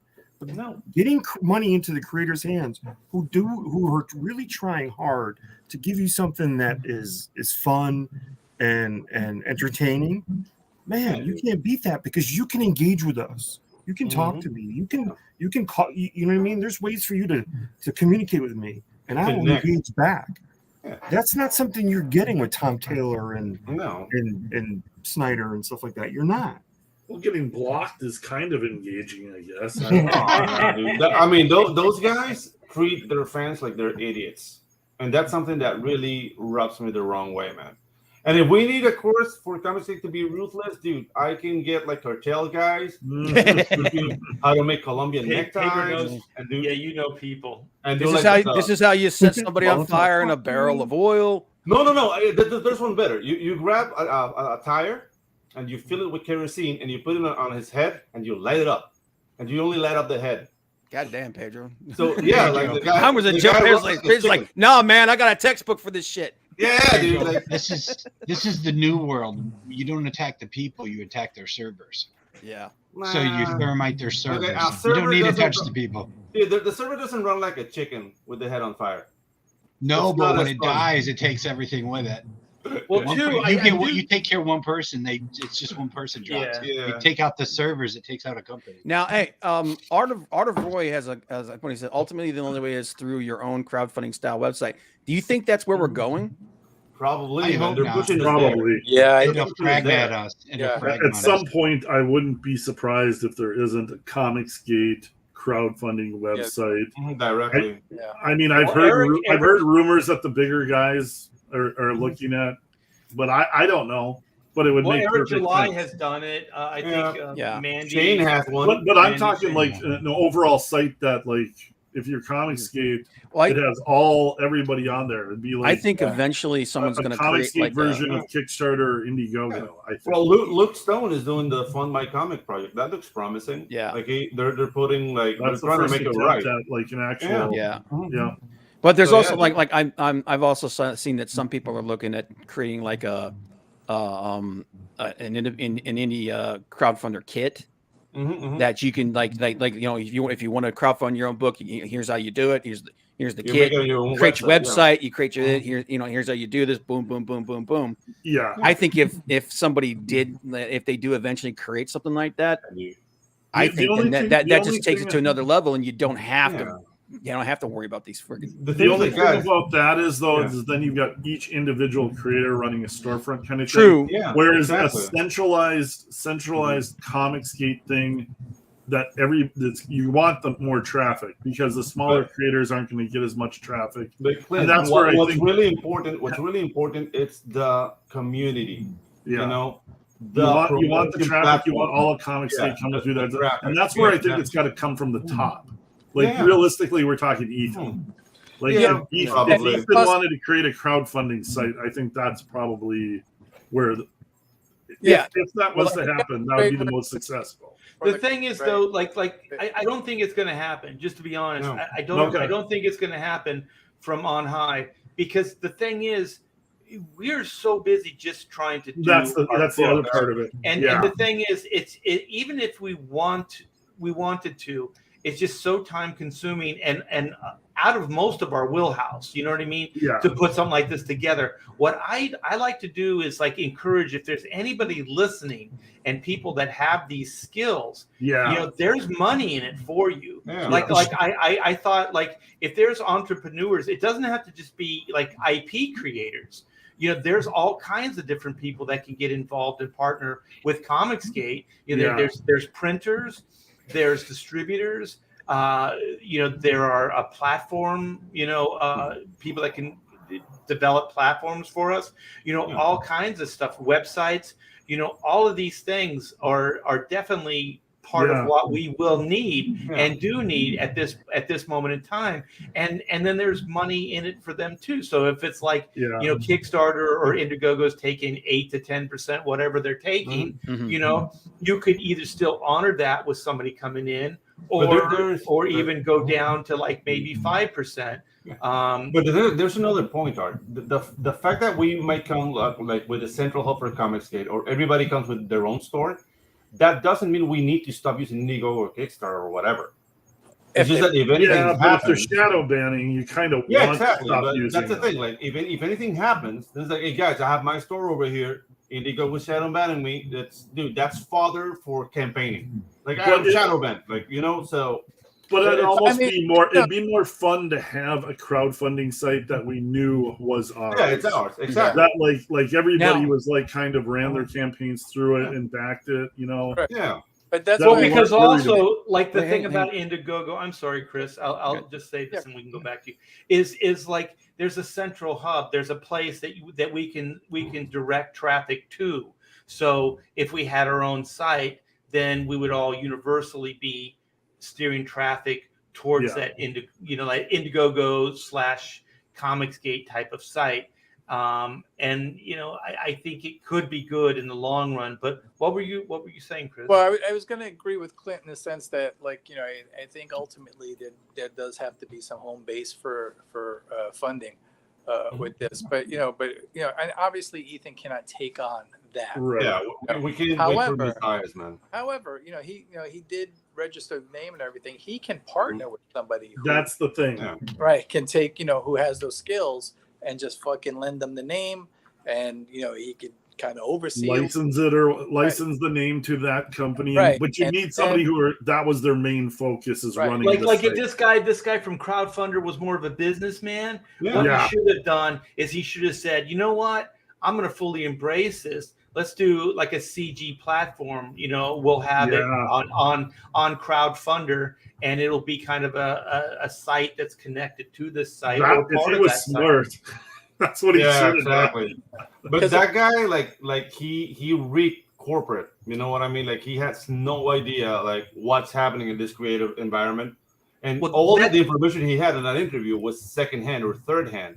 Right. Like, I heard they say this about you guys, and Right, they told because me. the So it's like, mainstream narrative have convinced a lot of people that the SJW stuff is the moral. That's the the moral high voice to ground. listen to. Yeah, that's exactly. the ones that have the credibility. So they go to that. But what they don't understand, I want to mention this guy so bad, but I'm not going to. That the thing is, if this guy let's just say David, okay, this crowdfunder guy, if he would have just done it matter of factly, put it up there, and then they're always afraid of the backlash. And all you have to do is have one simple response and just say, there's no politics here. There's no politics. I'm not saying this guy is more important than this guy. I'm not saying anything. I don't know this person. All I know is that he had a good book. He has a good idea. He's got a good track record, and he's going to make me money. And if you don't like that, you don't have to use the site. I wish you would, because it's a great site. We got a lot of great product, but I understand if you don't. And don't make apologies for it. Don't do anything. Just be very matter of fact. And I guarantee you, these guys will go away because they don't have an argument. They don't. Well, how do you argue with that? In general, it's like, who gives a fuck? So if you're putting out a legitimate legal product, you're not breaking any laws. Who gives a fuck if someone is offended by something? I can guarantee you that a woman that's been raped doesn't want to read a fucking novel about a serial rapist. But it's not illegal to fucking publish, that kind of mystery book, Right. And so you got to allow the market to do its thing. Like if you're gonna, it's publishing. If the types of humor are run the gamut from simple little childish jokes to fucking filthy nuns fucking Smut. or some shit, and so and there's room for everything. Yeah. And then when it comes to being a publisher, though, you should basically just say, look, fucking, it's not illegal. He's just expressing himself, and he's selling books. So what's wrong with it? All you have to do, if you're worried about the legal repercussions, which, by the way, they have none. I would love to see one of these SJWs try to sue somebody in any kind of realistic way, like, oh, I'm going to sue you because my feelings are hurt. Good luck bringing that to court. But wait, let me going the other way. Yeah, let me finish. The thing is, there used to be disclaimers. Like, all you have to do on your site is say, this book, this IP, this creator, this whatever, may or may not represent the beliefs of Crowdfunder. You know what I mean? Like, and that's it. But the works of fiction, they're fucking comics. I know, but they do that. They used to do that. Remember, like Not- radio shows used to do that. Morning shows would have the disclaimer. Television shows would have this little disclaimer. But we live in these times. Look at the people you're talking about. Yeah. Yeah, we live in these times. Like, I agree with you in like if this was 20 years ago or even 10 years ago, but I would put it right there, bold face on my site, and I'd say, this doesn't reflect the values and whatever of crowdfund. Each individual is just that. They're individuals. They all have their own beliefs, their own whatevers, and that's the views it. and comments of the stars, don't reflect the company. Right. Yeah. So it doesn't come back. So it doesn't come back on you. So legally, from any of these SJW attacks or like, if it's just an attack, who gives a shit? Like these guys, that woman that got Mike Barron canceled, like she has very little power. They're assuming she's a woman. Well, that's Yeah, but Crowdfunder has way more power. But the thing is, Crowdfunder just gave her the fucking power. That's the thing, is you're creating these monsters, and all you have to do is put a disclaimer in there and stand by the creative people that you've okayed to, crowdfund their book. That's all you have to do. Yeah, he looked at the numbers. He looked at the numbers of what Crowdfunder was making from comic books, which was zero. Someone said, well, Comicsgate could bring in X amount of dollars. Could.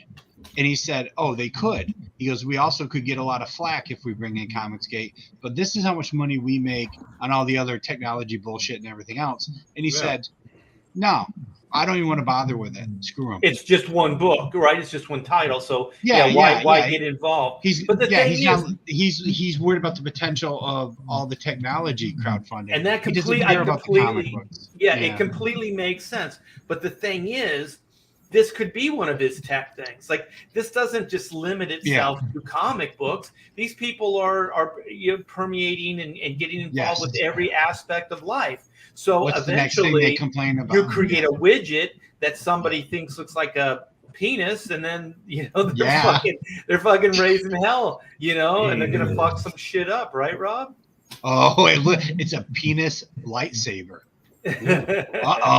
You can. It's a great idea, but you can literally fuck shit up. Yeah, I'd like to. Afraid to hold it. One of these days, I would like to. Oh shit! Did we lose him? We lost Waz. Chris. Yeah, I don't see him yet. I would like this. I would like to look into it a little bit and find out if it's because it seems almost like the situation up there in Canada. It's like ESG on steroids. Well, this Danky Frankie agrees. Creating monsters that will eventually turn on crowdfunder types. Yep. They always will. They always will. And also, when you argue your feelings and you argue that you got hurt or offended by something, it varies each individual. Like, you never know what is going to offend somebody or hurt their feelings. So they could basically try to cancel you on anything. You know what I mean? Like it doesn't even matter. They could just make something up, go at you with fervor, and then you get these weak people like David or guys. So I want to name a bunch of others, but people will cave into them. What they don't understand, what these people don't understand, like David from Crowdfunder, is if you just stood up to this person and said, I don't know this person's politics. I don't care. I don't know what Comicsgate is. Furthermore, I don't care. They got this book. We approved it. It looks like it's going to make us some money. If you don't want to back it or you don't like it, well, that's fine. That'll go on for about a week, and then they'll get tired of it. Dude, the thing is, like, these crowdfunding companies don't really respect comics because we don't mean money to them. So that's one of the other reasons I sincerely mean, from the bottom of my heart, we should come up with our own thing.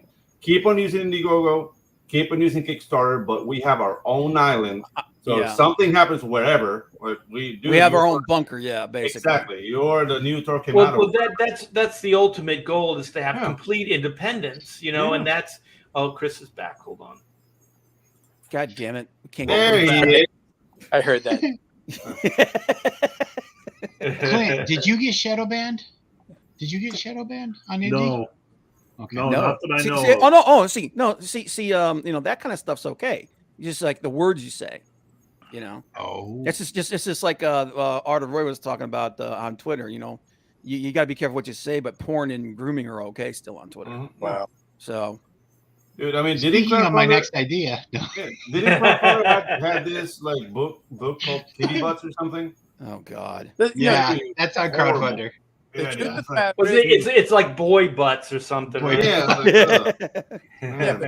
Disgusting. Yeah, I agree. Go ahead, Chris. I read a book about 15 years ago that was about strippers fucking showing up at second grade and fucking shaking their cocks in little kids' faces. That would have got you fucking charged with pornography, probably. Oh yeah.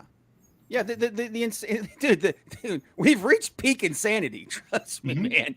There's at this point, it's the roof's gonna blow off eventually. It's exciting, isn't it?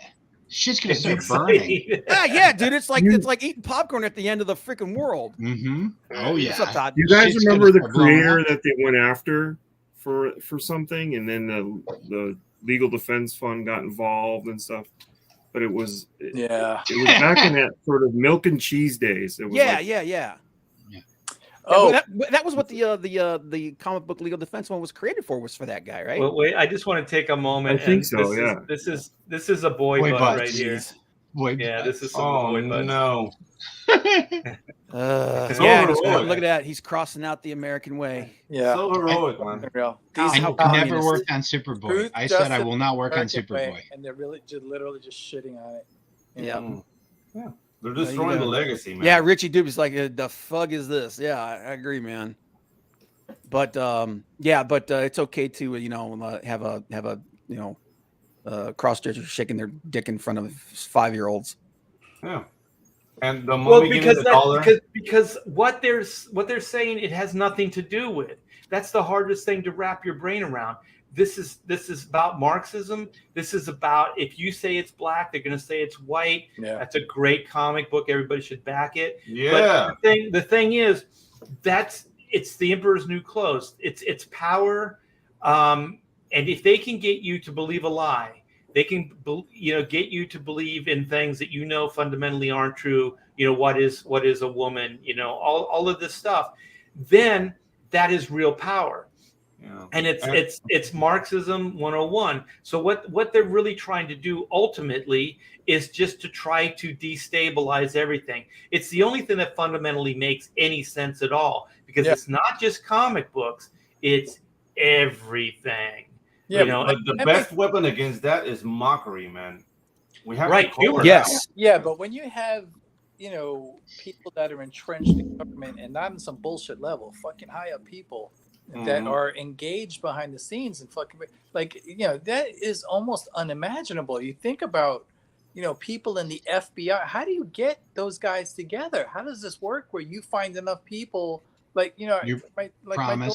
daughter was in California last week in San Diego, and they arrested 42 fucking people on some kind of sex trafficking thing. I said, how the fuck can you find 42 people willing to do that in one fucking city? How does that work? Who are these fucking animals that And it's just like that. How do you find that many people in government that are willing to destabilize the country and fucking bankrupt the country? Because it's been building for decades and decades and decades. There's historians and people that have followed the steady decline of the American way over decades. And McCarthy was right. And you can see it. And I think the reason what happened where we're at now, we're at critical mass. Like before, you could kind of go, oh, well, it's this, it's that, or it's the other thing. Like when my daughter grew up, my wife and I, she'd watch these cartoons and go, there's no dads in there. There's no intact families. And then you just go, oh, okay. Or if there is an intact family, the dad's usually a buffoon, right? And the wife is usually the strong, person. Or cartoons are kid-centric, right? That was when I was pitching at Nickelodeon.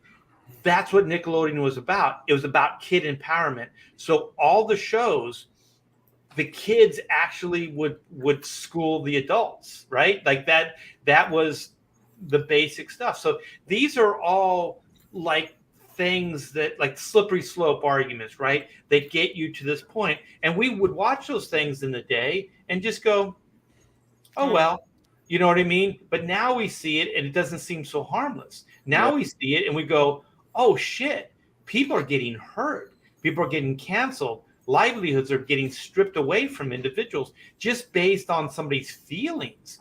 Yeah. Dude, you would think that in America, in our market or in any market, that we should have super fucking gay comics and then religious comics and this kind and right-wing conservative, whatever the fuck you want to do. It should be all good. And then, your market comes to you and whatever does okay. And if I'm not into your book, I don't buy it, but good for you. Right? Yeah, just move on. Now there's this crazy shit where if I don't like what you're doing, I fucking rally everyone I know and try to fucking cut your throat. And it's insanity. But, the thing that's most shocking about all this shit is that companies go along with it. It's it's starting to level off now. And we're getting some backpedaling like Netflix is, allowing Dave Chappelle and that Chris Rock thing. And all Chris that Rock, yeah. Yeah, but it wasn't long ago, just a few years ago, that it was just a fucking accusation of not even wrongdoing. That fucking got you like. It was Twitter though. It was Twitter. Yeah, like Twitter scared corporate America because there was a good 5 to 8 year gap where corporate America didn't understand Twitter.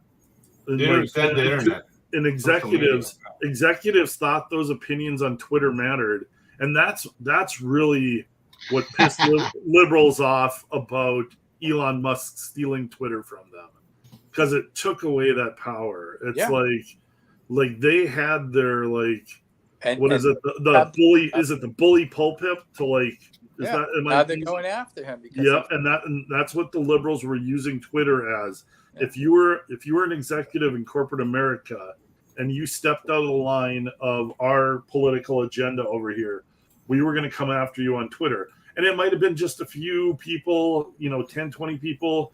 They got scared of it, though, because they thought Twitter was a bigger deal than it was. And it kind of turned into a bigger deal because corporate America gave it power. It was kind of like feeding on itself. It's like a news outlet. It's like owning a newspaper where you can get propaganda out. That's all it was. Twitter was propaganda for the left. Yeah, and so Elon took it away from them. It's inexpensive. You don't have to pay distribution or publishing or printing or any of that stuff. You can just throw it out there. But I think what these corporations did is there's this thing called ESG. This is kind of like how I pieced it all together. It's like you have ESG, so you have corporations like Hershey, and these things. They actually get money for doing this woke shit. They get investors and they get money. So what I see happening is instead of them going after the consumer, like making a good product, marketing in a good way to children or whoever likes their chocolate, they go this woke thing. And so then they get the money from ESG, from these investors. And so what I see happening, or what was happening, I do agree with you, Chris. I think it's sliding a little bit back the other way. But it was easier to do this woke shit and get these investors to invest into your thing. And also maybe some of them did believe like that this environmental and this social stuff and all this was good. Maybe they sincerely believed it. But at this point, they realize that what they did is they gave the middle finger to the consumer. They gave the middle finger to the people that made them. Why is Hershey? It wasn't because of she, him, or her, him, or whatever the hell. It's because kids love the chocolate bars, right? That was it. It's not any more complex than that. But when you have somebody that's throwing money at you, if you put a new label on your candy bar, then all of a sudden it's like double dipping, right? You can get the investor money, but you can still get the consumer. And I think they tried to ride that fence for a long time. But there's people like us, and there's other consumers that are pushing back. They're getting backlash now. What they're realizing, the stuff doesn't sell. They're losing that part of their income. Mm-hmm. Yeah, I mean, it doesn't. That kind of shit doesn't make money, and that's just the be all end all of it. But you wondered why people like Disney and Warner Brothers they were just doubling down on it, and it's just project after project that they put out, and fucking goes nowhere, and gets fucking shit on with every online review, and nobody cares for it. It's just like they're just fucking bad, poorly executed projects.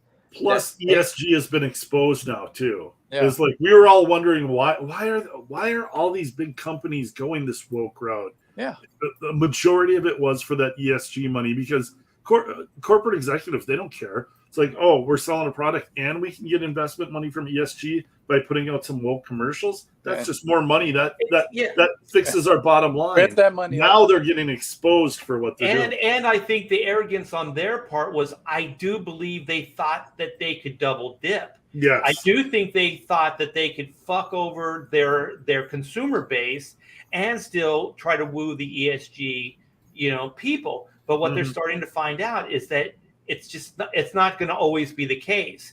And so Disney now with Bob, the old, what is it? The old whatever, same as the new Tiger, same as the old, You got Bob Iger in there, and people think it's going to be different or whatever. It's going to be the same thing, but he's going to have to figure out how to be more consumer oriented, or at least seem, he's going to have to be slicker, smoother, and try to sell it to the Disney fans to try to bring them back, and maybe at the same time try to keep the ESG thing going, but it's double dipping. It's just fucking greed. That's all it is they want money from both sides.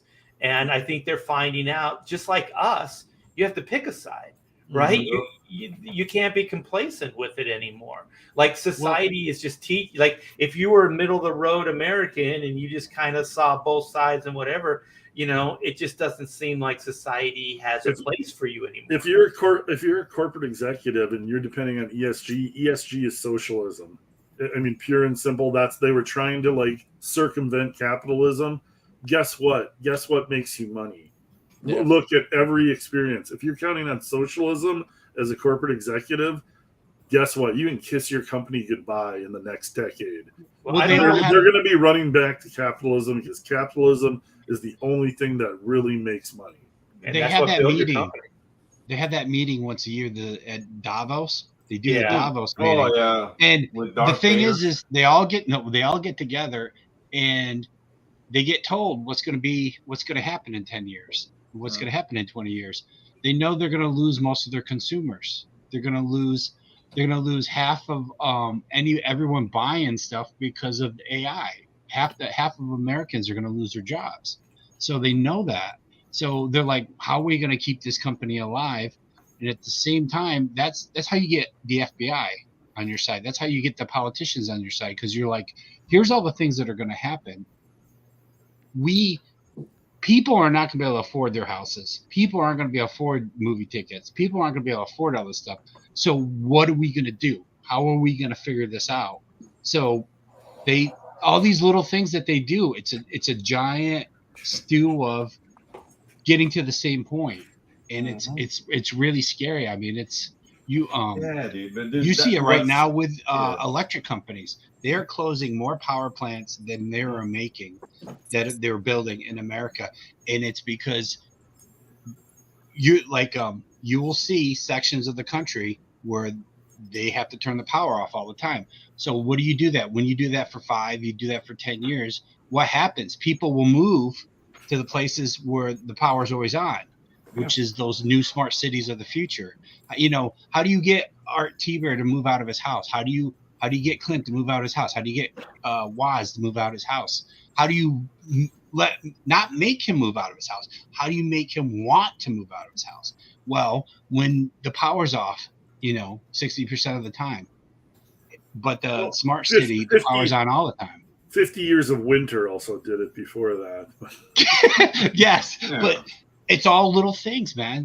They know it's. I agree with you, Rob. I had that thought too. Because we did move from California to Texas, and the thing is,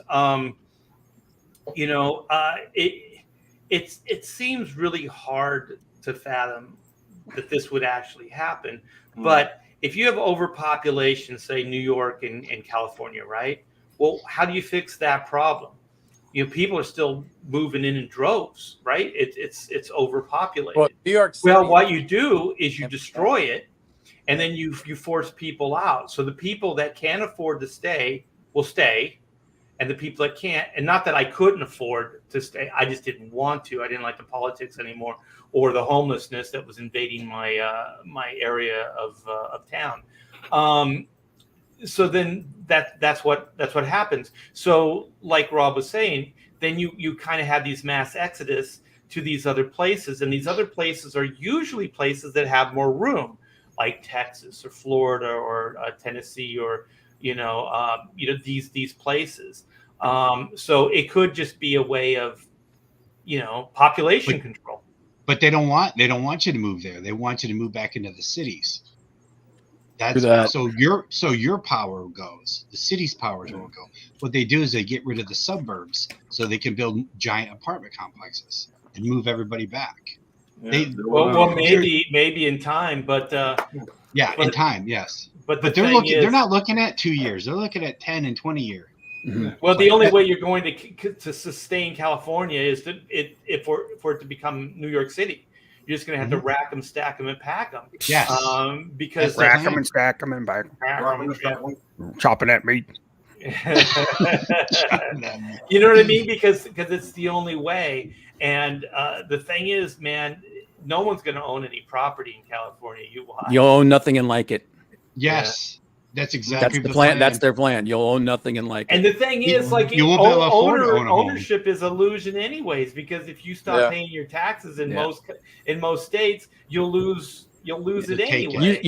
I used to say that the only thing that you truly own was this sack of meat you're walking around in, but now you don't even own that. I don't think no, because they could tell you, they could put you in a hospital if they say you're tell you what you can and can't do with it. So, well, Bob, some of us are married and we know how that goes. Oh, it's true. Oh, I wonder Art. Yeah, somebody clip that and make sure that we let Art's wife know about that, so we can get a reaction. Art's a pretty sexist kid. Hey, Pedro. What? I'm glad you turned your lights on, man, because you kind of disappeared there for a second. Whoa! I did catch you when you smiled, but it's okay. Oh, dude, how could you say that to the brown baby? Jesus Christ. Yeah, he's our brown baby. Yeah. How dare you? I'm not frozen, Bob. Pedro stands next to a building. He looks like an alley. Yeah, dude. Hey, do you guys remember when earlier in this live stream, Pedro said, "Yeah, I want to get you guys all, hang out here and we'll have a good time." And I'm thinking, it'll be a good time for Pedro. But I don't think it'll be a good time. We're gonna be down there going, Chris, man, why didn't you tell us the books are this big? What just picked up a kid? Pedro will be like, "Hey, Todd, does this smell funny?" I don't think I can carry enough ammo down there. In my ass. Pedro's You'll got have a fun, bunker. man. You'll have fun. Like, Yeah. You'll be hot, but you'll have drunk fun. most of the time just to dull the pain. yeah, dude. With the right amount of money, you can kill somebody, no problem. Like $1.20. Yeah, $1.20. We're gonna go down there. It's gonna turn into Lord of the Flies. Yeah, out of the city. That's out of the city prices. $1.20 outside of the city. I know Pedro's had those. Yeah, it's $1.20, but the prophylactic is $50. Yeah. Huh? So if you want some take-home visitors, Actually, yeah. There's one around here, La Florida. Only truckers. oh my God, we're still live, Pedro. Oh, by the way, Art, I know. which one of those Hershey bars was the one with nuts? Because you can't tell anymore. Yeah. Oh, that's the Daily Wire stuff, right? It was where they the ones from Hershey's, like they both, there were two different colors. Oh, really? It was like, well, I mean, which one is I it? thought that What was the joke. company? Was it Jeremy's Chocolates or something? Jeremy's The Daily Wire. 300,000 chocolate bars ordered in the first week. No, this is this No, that's Hershey. Yeah, but I'm saying like there's two of them. One's blue, one's pink. But which one has the nuts? Neither one. Those are milk chocolate. No, but There's no almond. But they're both different colors. One's got to have nuts. No, I think it's just to give you some variety. Yeah, I mean, There's no variety. They're both the same, man. I want some.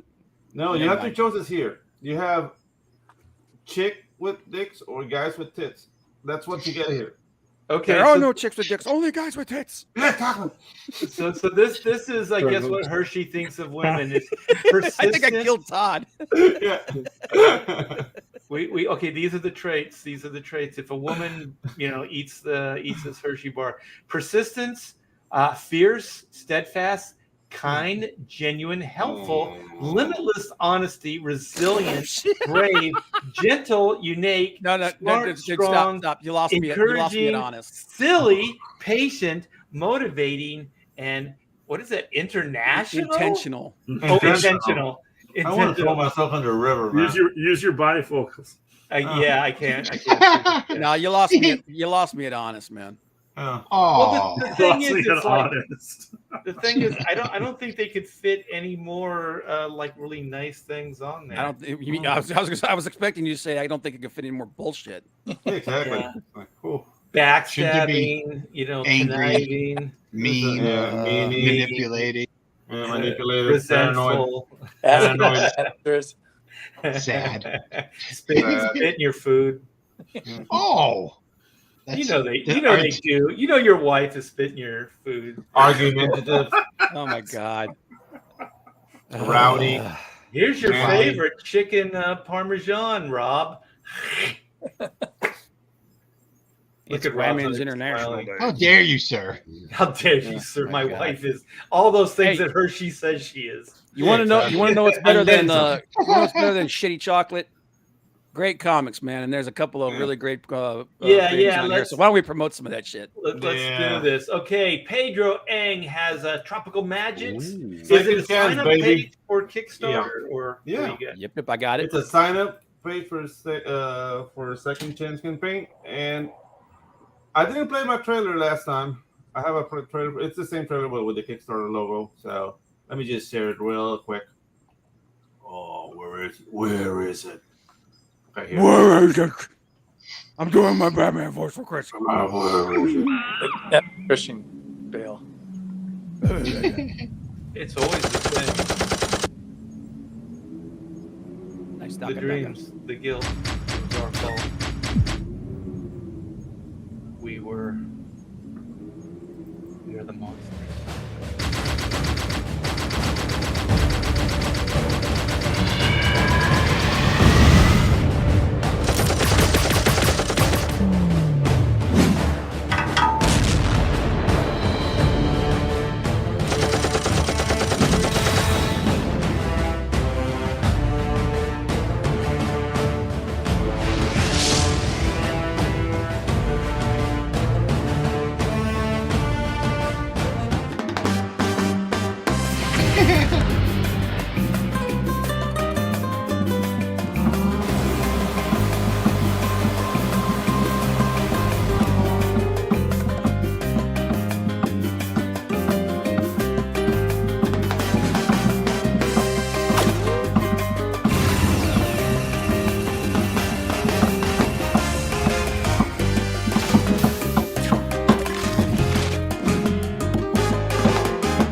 So, guys, this is the last chance to get the Archie Bear cover, and yeah, then onward to bigger and other projects. Tropical Magic 2, it's coming in September, and my next project is called Waifus and Kaiju, so be on the lookout for that. We're on page 15 of that, so there's a lot of things happening. Yeah, and just know the link is in the description as well. So Bob put it in the chat here. Go by, sign up, and what do they get for their early sign up? For the early sign up, I'm doing a new set of trading cards, and there's a special trading card just for the signees. So that's a gift from me to you. Sweet, sweet. So who's up next? I got to use the restroom. Can you handle this, Bob? Yeah.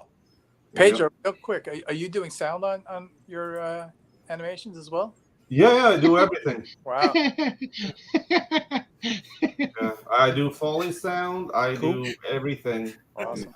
I'm an animator in Latin America, and when they say, "Let's talk with the animation department," you're looking at it. There you go. It's just Pedro. If you're an animator in Latin America, does that make you a Latin animator?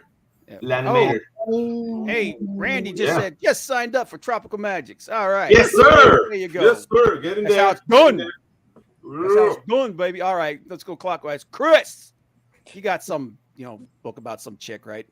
Yeah, I got Penelope Powerhouse, which is a little bit on hold because I got to deal with the lawsuit discovery bullshit, and God damn it. And I got a money project that I got to just so I got to sit on it. But there's the Penelope Powerhouse on Indiegogo, and there's you can help out with the Batman bullshit on GoFundMe? Yes, sir. I got the link. About to drop it in there again. Thank you. There you go. Give him some love, man. Help stick it to the friggin' assholes over at Warner Brothers. Christ. Stick it to the man. Stick it to him. Get in there good. Get it in there good and deep. Oh, Oh, Clint. too save us. much. Save us with your debauchery. I'll let Rob go because I want to show Art something when he gets back. I just have Okay. one thing to show tonight for show. Well, and maybe tell. Rob wanted to show Art something. Rob. Yeah.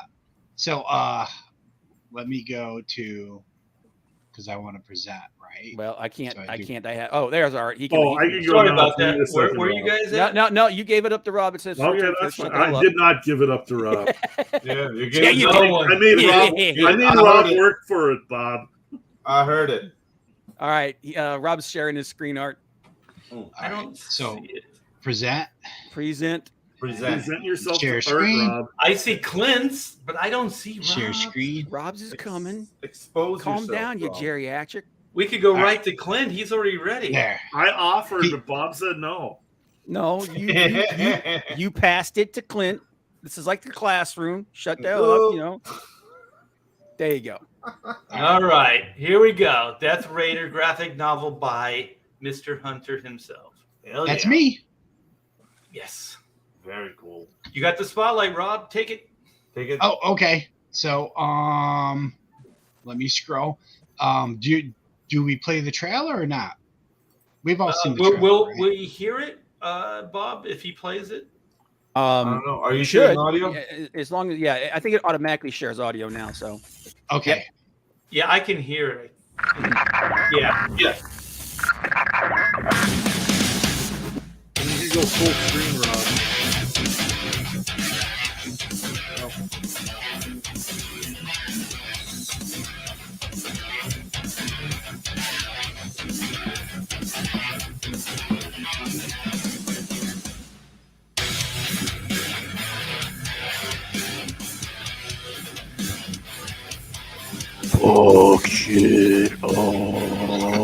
Time to fuck shit up. Yeah.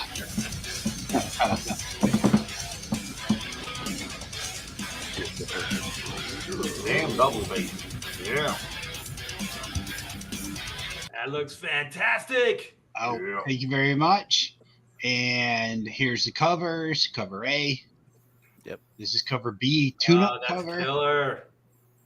And then cover C, because this is the black and white printed version. It's just the Death Nice. Raider logo. So what's that Raider about? Death Raider is it's so a Marsoc Marine Raider gets his shit fucked up. His team gets killed. He gets messed up. He actually gets his legs blown off in an explosion. He's all messed up. But it also makes him, in the circumstances of the explosion, makes him smarter. And he has to fill out the Death Raider armor just so he can be mobile and so he can get his revenge for his team being killed, and so he can just survive. Because I released on Twitter, and I put it in the updates, two of the main pages of when he's hurt, pretty much showing that everybody sees his superpower. They don't know exactly what he does, but he's on the operating table and he's floating above the operating table. So everybody looks at that and says, "Oh, look at him! You know, he's going to be a lab rat." So he's on the run. The co-star of the character, it needs a nice cheese. I was thinking that, but I already have like I already have 3 covers because the Anna character, I thought about putting her. I highly recommend cheesecake, Rob. People, it is all about that ass. Yep, everybody's saying, man, it's like we had one guy say Rob needs a nice cheesecake cover variant. Yeah. All right, well, He ain't lying. looks like I'm going to be drawing a boob cover. And it does look like Hey, you got a boobs hot and chick ass character sell on facts. some of those pages. I do. It's so yeah, that's Anna, and she's the co-star of the book. It really is. It's Wolverine meets Batman meets Iron Man, and then she's like my version of Black Widow. Cool. Okay. Nice. So it's a pretty much this rebirth and revenge story in a chase scenario. I mean, that's when you boil the story down. That's what it is. Yep. Well, you're giving Clint ideas for hot and sexy.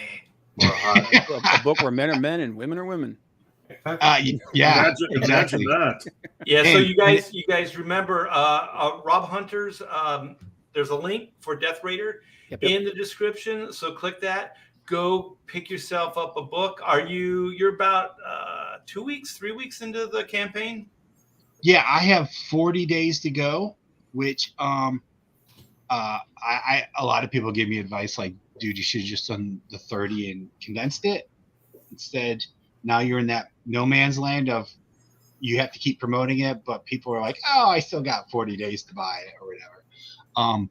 But because I knew this is my first time where people are really getting to see my artwork. I mean, I did some Suicide Squad stuff, but that was a while ago. So I wanted to use the extra time to really be able to put on Twitter and Instagram and everything. Like, hey, this is how I draw. Here's if you like this, by the way, I have a book. So that gives me more time to just keep putting out pages into social media and into that. Yeah, going on as many different shows as you possibly can at the same time, because different audiences, different views. I'm trying. I'm trying to, space it out a little. Try harder. Try harder. Yeah, this is your life, man. So all you need to do is just take the example from Mr. Helinski here. He knows how to promote. So let me see. Is this thing right here, Clint? Why does the prize This is voiceovers are awesome. This is what I'm working on right now for a variant for Superior. So, since Travis doesn't want to draw in his own style anymore, I'm just going to steal Travis's style. And I love Travis Charest. Drawn by a guy that draws like Travis Charest. Exactly. So he's a dude acting like a dude being another dude. Yeah, exactly. I am Robert Downey Jr. in Tropic Thunder. But yeah, actually, this background character turned out a little bit more Lionel Yu than I was expecting. I was going to say, man. That was just a happy accident there. But looks awesome. Yeah, a little fun line work. I wanted to show Art this for my attempt at inking, like the good old days. I would have loved to have been in Hack Shack Studios and been one of Art's proteges. And dude, don't even talk to me about that, man. I think about that, and I was like, dude, that would have been me and Bob. That would have been a dream. That would have been a dream come true. So this is when you can actually learn from those guys and just glean from them, just like pick their brains. It would have been nice having somebody there that wanted to be there instead of the guys I got. Oh, don't even tell me that. I'm just kidding. I'm just kidding. Love that hair on the second one, man. Oh, thanks. No, I've been having fun working on this. This is going to be straightforward superheroes. There'll still be hot babes in it, but this is going to be straight up action superhero comics. So I've got the link for the sign up page. Signing up is a good idea because I'm gonna have secret discount tiers that you can only get when you sign up. It's gonna knock $10 off of a lot of the cooler rewards, and then you'll get a trading card. So if you haven't signed up yet, definitely jump up on the sign-up list, and it helps me launch the book. That launch weekend, that's really big for the success of these books. So having you guys signed up and show up on that launch weekend is a really big deal for making these books happen. So it also pushes them up in the algorithm on the pages so that they go up exactly outside of CGCM. So. It gets more eyes on the books in the Indiegogo algorithm. So I'm actually thinking about doing just a black and white line version of this. That's cover. The one I'll buy. Yep, and just virgin, no logo, no nothing, just the artwork, because I think those are kind of fun. And it's bold, fun look. So that's what I'm working on right now, and I'm super excited about this. It looks great. That link is in the description as well. Yep. So the Waz, what do you got? Chris? He already went. Gone. You were gone, man. All we didn't do was me. Yeah, we got Todd yet to do, man. Todd. Chris, it's all Todd time now. Todd freaking Mulrooney. You know, the guy that you kept talking about saying that you guys started this thing together? Todd. Well, now it's his time to shine. This is a sketch card I'm still tweaking. I'm not quite done with yet. But yeah, that's a sketch card? Yeah. Yeah, that's only 2.5 by 3.5. Nice. Oh, you got two of them, right? There's another one, didn't you? Yeah, it goes with another Spider-Man card that I did a while ago, and I just put the package of two together for $50. That's not bad. Wow. Yep. Oh, that's gorgeous. Well, where can they get these, Todd?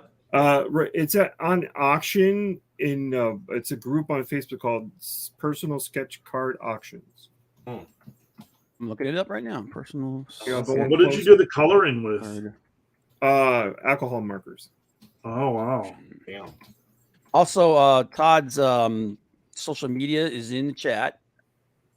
Do you ink on top of the color, or can you color with that and not muddy up the inks? No, I've done a lot of research to figure out which inks won't get smeared by alcohol markers. Oh, okay, cool. It's like microns get smeared. Yeah, microns. There are others like Copic multiliners don't get smeared, and any kind of Sumi inks don't get smeared. Oh, okay. Isn't it like if it's India ink, it won't smear? No, actually, India is really bad. Yeah. Well, you should always test. Yeah, always test it. Yeah. FW is is it? Yeah. Was it?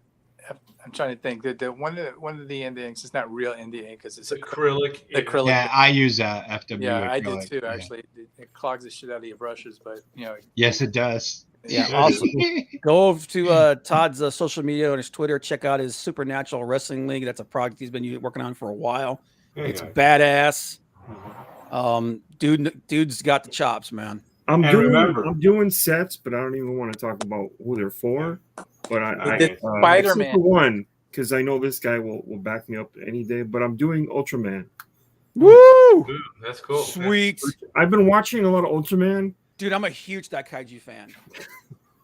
What? Yeah, was that English? What did you just say? I don't get it. You don't get what? It's so janky. It's so weird. It's goofy, but dude, I don't know what it was. Something about it, man. It was just fun when I was young. I love Godzilla. Netflix anime that is really good. Yeah, the new one's good. Yeah. Characters.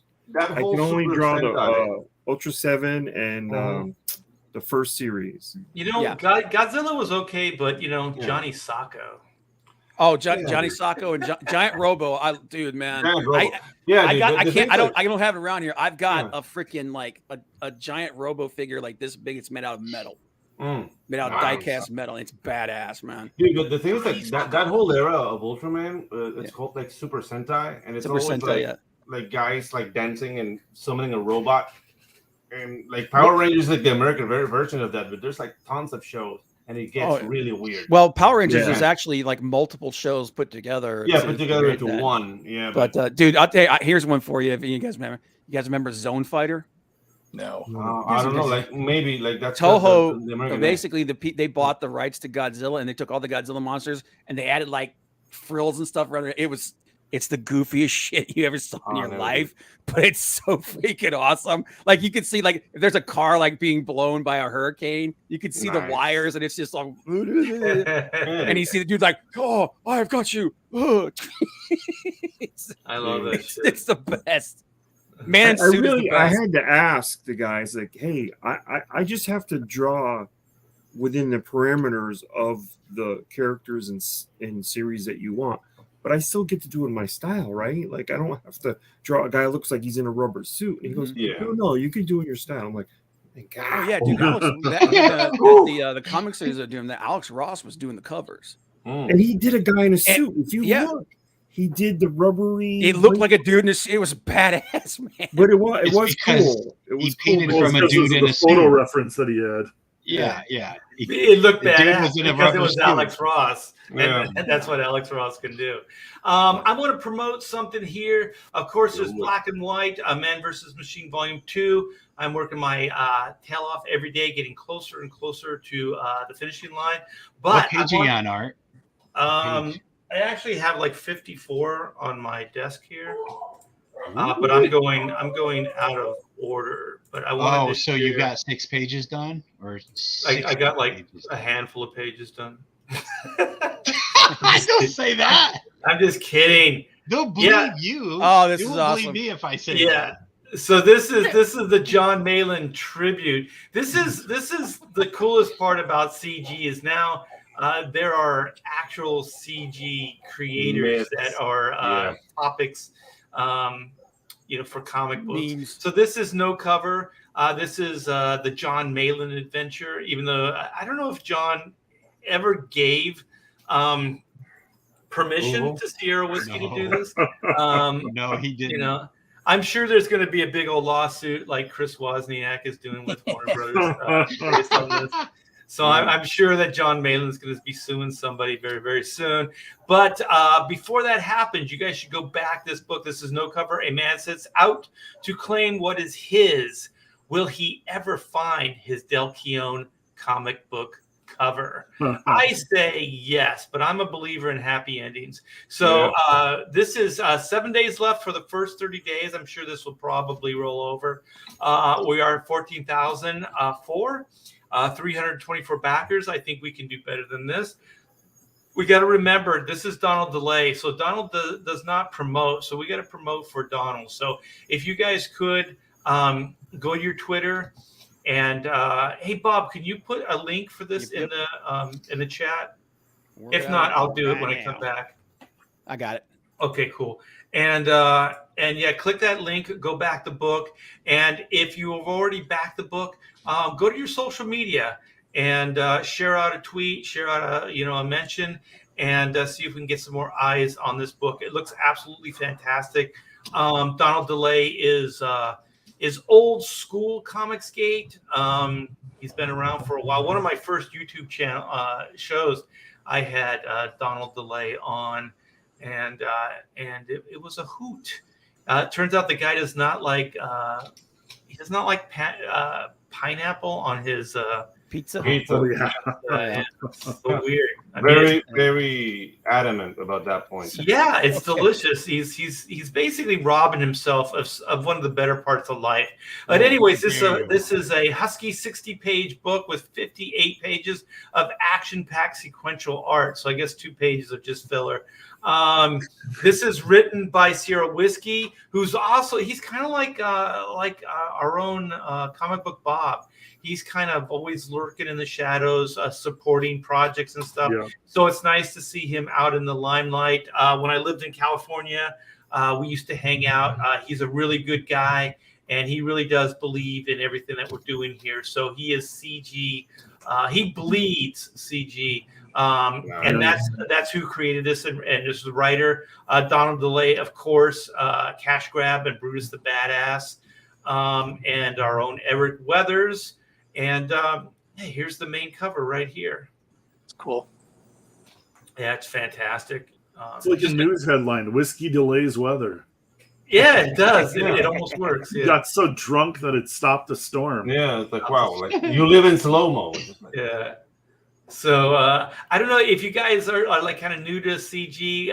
One of the things that Malin said early on is to row a boat, you need a paddle. So his thing was always grab a paddle and row, meaning that each one of us have to do our part to promote CG and to get this movement going. And hell, we sure as hell did. Yeah, so these are great pages. I'm not going to go into any more detail, but it looks absolutely fantastic. It looks fun. If you're a CG fan, it's a must-have.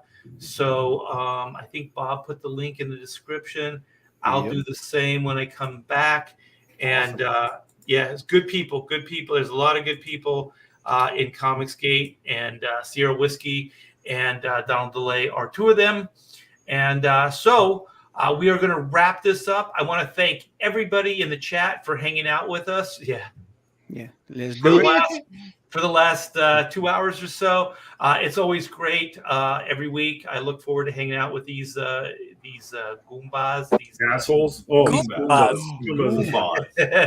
She said the A word. I just wanted to say it just to, I didn't think I was going to get a strong reaction from Rob, but I'll say it more often now because I liked it. Yeah, I like getting ready. Yeah. Also, go ahead, Bob. After this is done, man, leave a like, comment, and all that stuff. Share it out, and also once the video posts, leave a comment on subjects you guys want us to talk about. This is your show, guys. Yeah. Yeah, every week. Look forward to this. So thank you, Pedro. Thanks, Bob. Thanks, Chris. Thank you, Clint and Rob, and of course, Todd Mulrooney Dooney. So we will see you next week with a riveting Pontificators. Until then, be good.